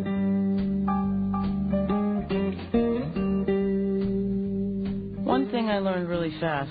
When you're called to a private residence late at night to diffuse any kind of domestic disturbance, especially as it may involve alcohol, drugs, family feuds, or ex-lovers, do so at peril. This can be as dangerous as cornering a prowler. I'm not leaving until I see Patty. Then I'll make you leave. Easy there, guys. No pushing. Stand in one spot. Do not raise your voice. Do not touch anybody. I just want to talk to her. Well, she doesn't want to talk to you. Do not take Everyone sides. stay calm. I need to see her. Who's Patty? This is her house. Were you invited to this party, No, sir? he wasn't. Is Patty willing to talk to this man? She doesn't want to see him. Does Patty ever speak for herself? Patty! Get out of here, Tilden! Don't push him. Is that your name? Is your name Tilden? If he pushes me one more time. Let's go sit in my car. We're getting wet. Come on. Just me and you. I'm leaving. I'm leaving, Patty! King Eddie is free! That man is really crazy. I want to see Patty for a minute. I'll see if she will. No, sir. I don't think you quite understand me. I want to see Patty, and I want to see her alone. Right now. Who called the cops? Next door neighbor. Probably the one on the corner. They don't tolerate the blues. It's pretty loud. We're celebrating. What's the occasion? My new single made the top 10. You do look familiar. Patty Rose. Sorry, I used to keep up. Anyway, the reason I'm calling, there was a skirmish on your doorstep. Who's Tilden? Old boyfriend. Who's the other guy, the guy in the sunglasses? Half-blind Harold. He's my bass player. New boyfriend. Bodyguard, gatekeeper. Ooh, you catch on quickly. You can't come out and talk to the guy, save us all the noise? It would have been worse if I had. Do you expect he might come back? He might. Are there any guns on the premises? Good night, officer. I'll turn down the music a little. Ooh la la, Mama done talking. I'm Constable Tanis Bailey, and I used to be able to play The House of the Rising Sun on my own guitar. So there. Good morning, Staff Sergeant. You're late again, Constable. Am I? My watch says... My watch has stopped, sir. Wonder when that happened. Have you been to the drugstore, Bailey? The drugstore, sir? To get your goofy pills? Oh, that's a good one, sir. There's somebody here to see you. Over by the window. Oh. I'll be darned. Thank you, sir. Get your watch fixed. I will, sir. I don't need any goofy pills. I come by it naturally. Hello again. Hi, Tanis. Let's go for coffee. Last time I was in a police station, I was getting busted. I knew you looked familiar. You did too. It bugged me all night. I woke up at 4 a.m. Tanis Bailey. I've put on some weight. You look fine. You've muscled up. You know, so I can leap tall buildings and stop bullets and stuff like that. You're still funny. It's getting harder. You like being a cop? It has its ups and downs, but yeah, it's going okay. I'm getting there, somewhere. What is it, 10 years? I figured that out. It's 9. I was 27 and you were 17. Patricia McKay. Rose is my middle name. Showboat. What happened to you? After L.A., I went back to Vancouver for a while, then moved to Calgary. I've been here for 2 years. Music scene's grown here a lot, and my new CD is doing really well. Congratulations. What's it called? Patty Rose Live. It was taped at the King Eddie last summer. The show was amazing. I knew you'd make it someday. I've hardly made it, Tanis, but I'm proud of the work. I wrote all the songs. One of them is drawing some attention, getting some airplay. That's great. I'm sorry I was rude to you last night. You weren't rude. Oh, yeah, I was. Or traditional antagonists. I need your help. Fire away. Tilden's been stalking me. I'm getting worried. When did it start? A few weeks ago. Old boyfriends, huh? Yeah, we played together in Vancouver for a while. He played guitar. I hadn't seen him in years. He'd disappeared. I'd given him up for dead. He was pretty messed up when we called it quits, but he's even more messed up now. You look pretty shabby, all right. He's living on the street. He doesn't have any real friends anymore. I feel sorry for him, but I don't want him in my life. Fair enough. Will you talk to him for me? Did you file a complaint? No. I don't want to make things too awful for him, and I don't want to be attached to anything unsavory right now. My agent will wag her finger. Couldn't you just go and scare him a little bit? Scare him? You know, read him the riot act or something? If you don't do it, Harold will, and that could be disastrous. You should file a complaint. That's okay. Forget it. I understand. Oh, jeez, Patricia. No, really. Okay. Just this once. I knew I could count on you, hon. Where can I find him? My father, a colonel in the Air Force, was stationed in Victoria at the time. And my mother had just left him for someone else, and I was all angry and screwed up, and I quit high school and ran away. I was hitchhiking down the Oregon coast, and a woman picked me up in a van. We spent 2 weeks together along the ocean, heading for San Francisco. She was a lot older than me. Well, the sister I never had, perhaps. She was so cool. She was a blues singer. She taught me to play a little guitar, and in various ways taught me about being a woman.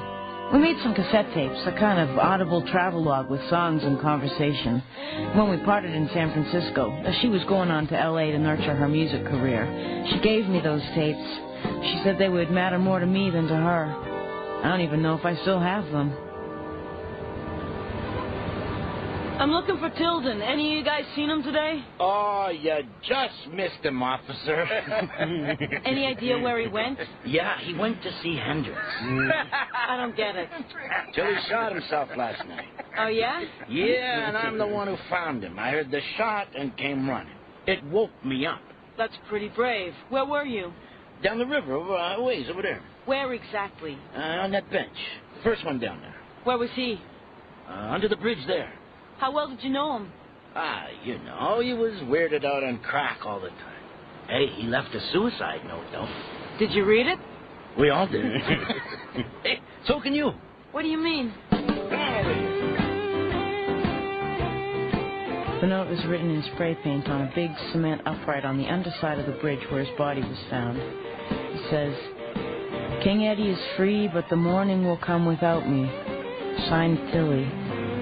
Did Tilden always carry a gun? Well, not that I ever saw. He always carried a can of spray paint, though.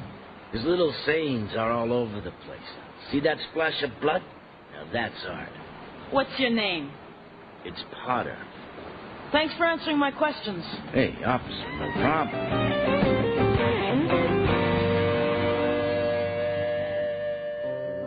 I feel awful, Tanis. If I'd just talked to him last night, like you said, maybe it wouldn't have happened. He has a sister in Winnipeg who might have been willing to help. I could have given him the money to go out there. I certainly thought of it. The doomed outnumber the survivors in this crazy business. When did you meet him, Patty? After I got back to Vancouver from L.A. We put a band together. We had a torrid love affair for about a year, and then we ended up fighting about everything. He had a very bad temper. You seem attracted to men with tempers. Yeah, I've noticed that, too. Was he using them? We all were. Are you now? God, no. It's been years. Crack isn't free. Where do you think he was getting the money for his habit? Theft, prostitution, pick one, honey. Oh, I'm sorry. That was a good time we had on the road together, wasn't it, Tanis? Yeah, good memories. You still have those tapes we made? I've moved so many times since then, I don't know where the heck they are. Poor Tilden. I have to get going now. Duty calls. We're returning to the Eddie starting tonight. Come hear me sing sometime? I'll try to, Patty.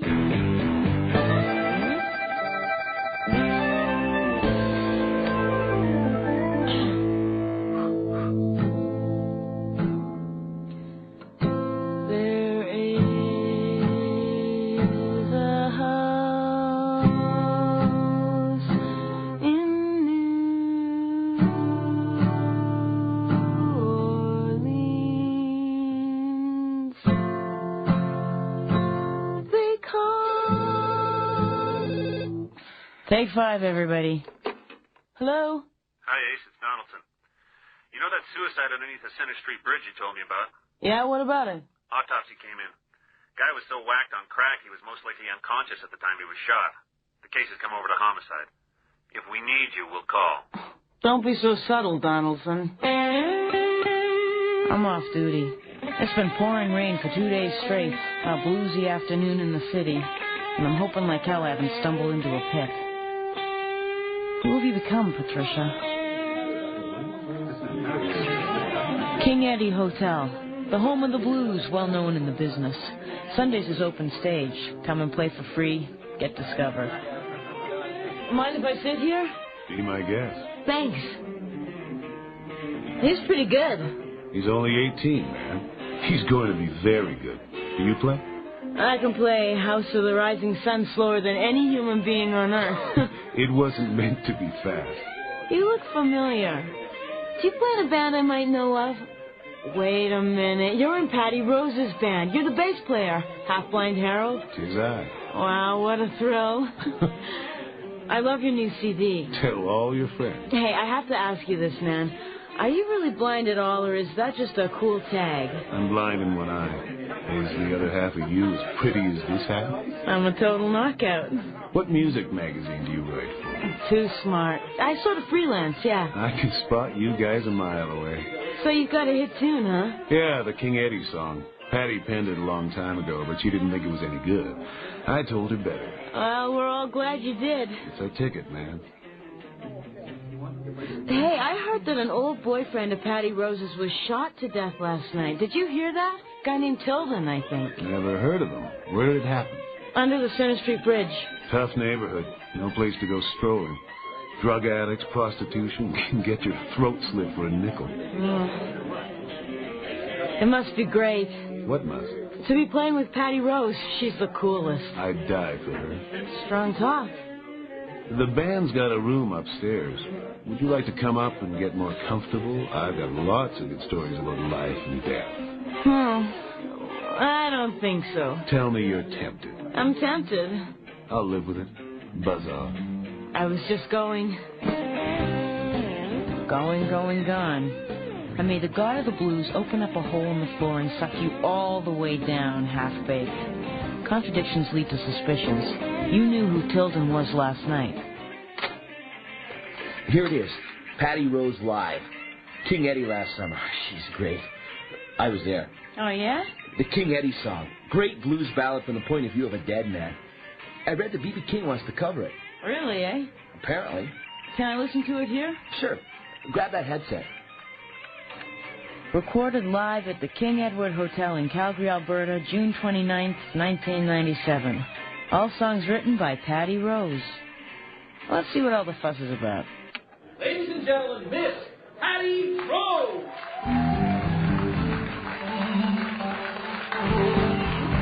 Thank you.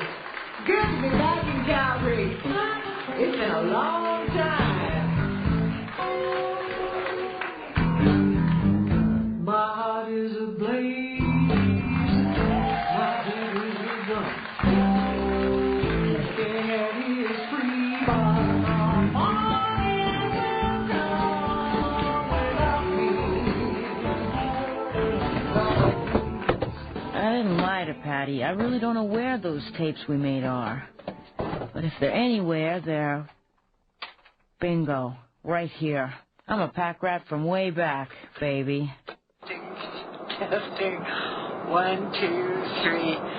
This is Patricia McKay. This is Tanis Bailey. And we're on the road to paradise. Jonathan's life. There's 4 tapes in total. A lot of it is pretty insipid, but not all of it. We were camped on the beach somewhere in Northern California when we made this one. You ever been in love, Tanis? Only once. Tell me about him. He's a fighter pilot. Fly guy. Man, he was so cool. I used to wander out onto the tarmac just to look at him, and he'd always take the time to talk to me. His jumpsuit used to drive me nuts, all those pockets and zippers. How old were you? 14. What about you? Oh, he's a guitar player I've been seeing. Is he good? Oh, yeah. His name's Tilly. He's a real good songwriter, too. Listen to this one. Nobody's heard it yet. It happened at the King Eddie Hotel in Calgary a few years ago. An all-black blues band called Power from Chicago were playing, and some skinheads drove up in a truck and started a big riot outside the tavern. And a guy was clubbed on the head and died. Tilly was there. He saw it all. The crowd finally beat the skinheads back, but the killer was never caught. That's awful. My heart is ablaze. My head is a drum. King Eddie is free, but the morning will come. I knew that song. Detective Donaldson. Hi, Ray Tanis. How you doing, Ace? I've got the blues. Are you busy? I'm always busy. Patty told me two different stories. 9 years ago, she said she was lovers with Tilden then. And today, she said they didn't meet until after we went to California together. Is that a big deal? It gets compounded. Ace, why can't you just give out traffic tickets and be happy? Shut up and listen. Sorry. She told me 9 years ago that Tilden had written a song called King Eddie. She even sang it for me. I have it on tape, for God's sake. And now she's saying that she wrote it? Right. Motivation for murder? The song is a bona fide hit. B.B. King wants to cover it.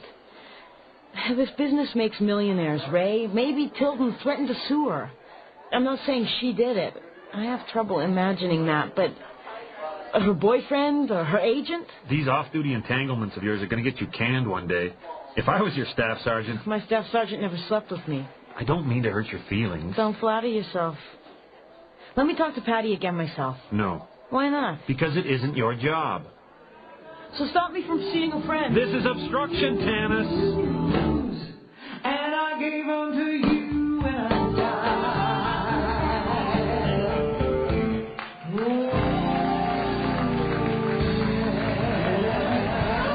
That's Calgary. We'll be right back.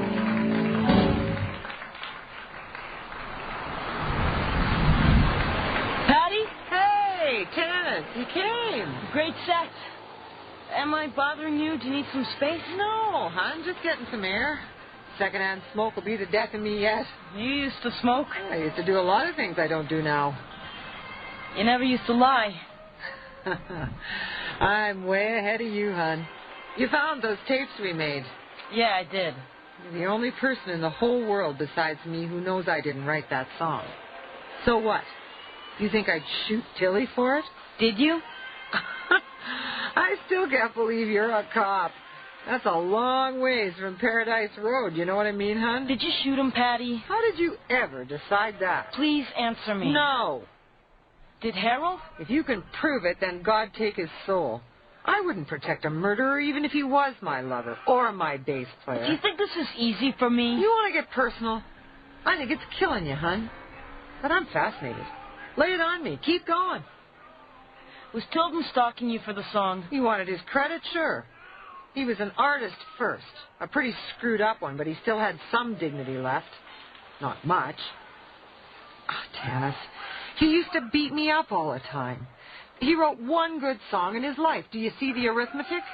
And I'll make another confession to you. I'm listening. I was giving him money since the very first day he came back into my life. Did you know he was a crack addict? Of course I did. Was I trying to kill him with kindness? I don't know.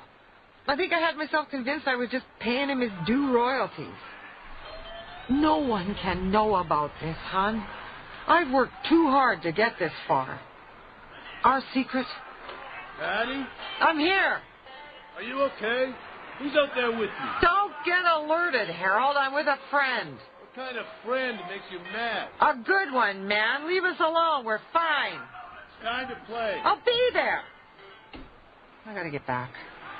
Are you staying for the rest of the show? No. I'll say goodnight now. Good night, hon. Hey, Patty. Would you like to come over and listen to those tapes we made sometime? Sure, Tanis. I'll go sometime.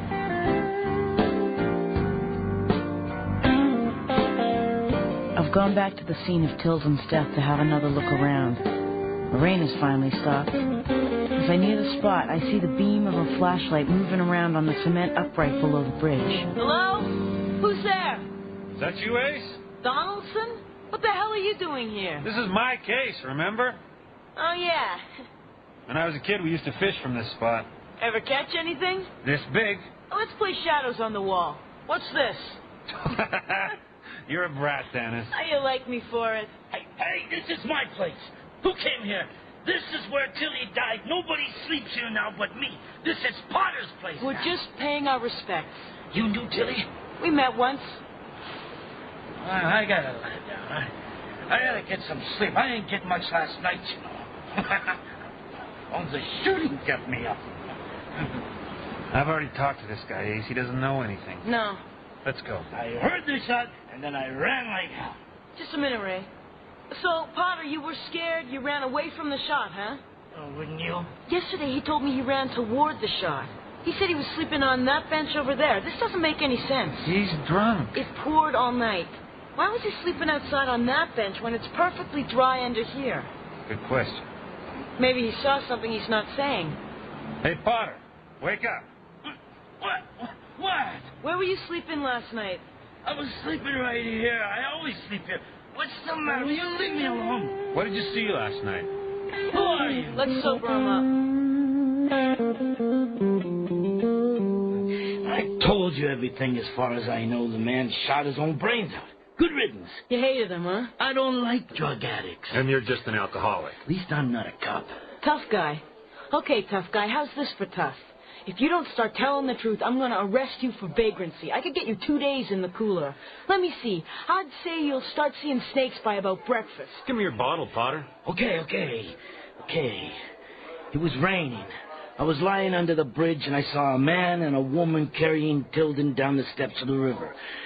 They laid him against the upright, and the woman said, "You're free now, Tilly." And then a gun went off. I snuck away, and a few minutes later I came back and called the cops. Who shot the gun? I don't know. It was too dark. Why didn't you tell the police this before? I thought they were drug dealers. I'm scared to death of drug dealers. And besides, I didn't care if anybody was ever caught for killing children.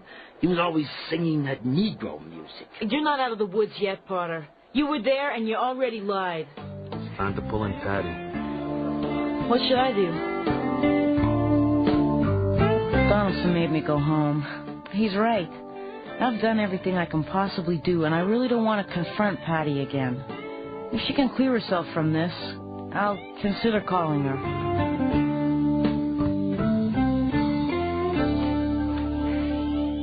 What about you? Where's the guitar player I've been seeing? Mind if I shut this off? Hi, Tanis. How did you get in here, Patty? You left the window open. You were always leaving things open. What do you want? I want that tape we made, hon. I can't do that, Patty. Why not? Because it's evidence now. What do you mean? Tilden was murdered and we have a witness. Puts you there, Patty, and Harold, too. The witness is sure he can spot you in a lineup. I don't believe you. You said goodbye to Tilly. You said you're free now. It was too dark to see faces. Are you sure? A couple of hours after you left the house, Tilly came back. This time he came with a gun. Harold and I were alone. We were at the kitchen with a nightcap. We heard a noise outside. We went to the door. Tilden was in the yard, and he was smashed right out of his head. He tripped over the garden hose, and he was down on his hands and knees on the lawn looking for the gun. And finally, he just passed out. I wanted to call the police, but Harold talked me out of it. He said we didn't need the scandal. He said he had a better idea. I was drunk. I just went along. We put him in the car. We drove him to the river, and we laid him under the bridge. And then Harold shot him. I didn't know he was going to shoot him, Tanis. I swear it. Harold loves me too much. He's obsessed with me. Oh, yeah?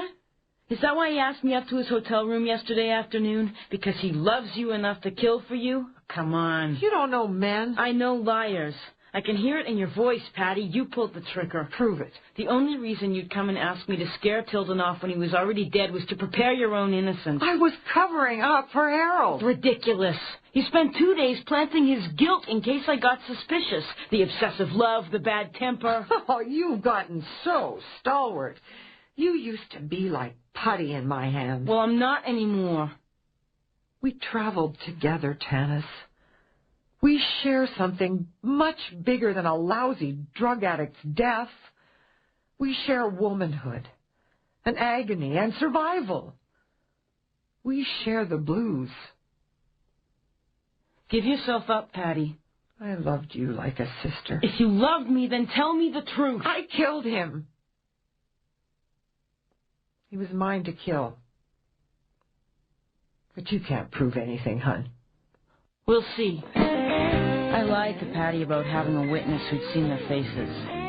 I figured she had one more lie up her sleeve, and I thought I could draw it out and maybe even get a confession if I played my cards right. And guess what? It's all on tape.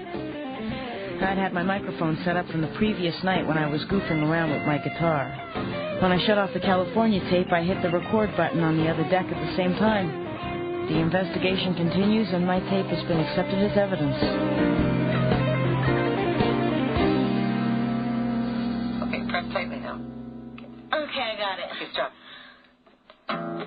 That's it. Okay. I'm going to make it someday, Tanis. And nobody's going to stand in my way. I believe you. That's it. Okay. There is... Now over here. Here and here. Okay, in there. And then over there. Reach up way over there. Do I like being a cop? Does it suit me? I don't have an easy answer to questions like that. Up to this point, I feel like I've spent my whole life getting things wrong. I guess I just want to get things right for a change. I didn't figure my ego would become such an obstacle, that's all. Oh yeah, gotta get my watch fixed.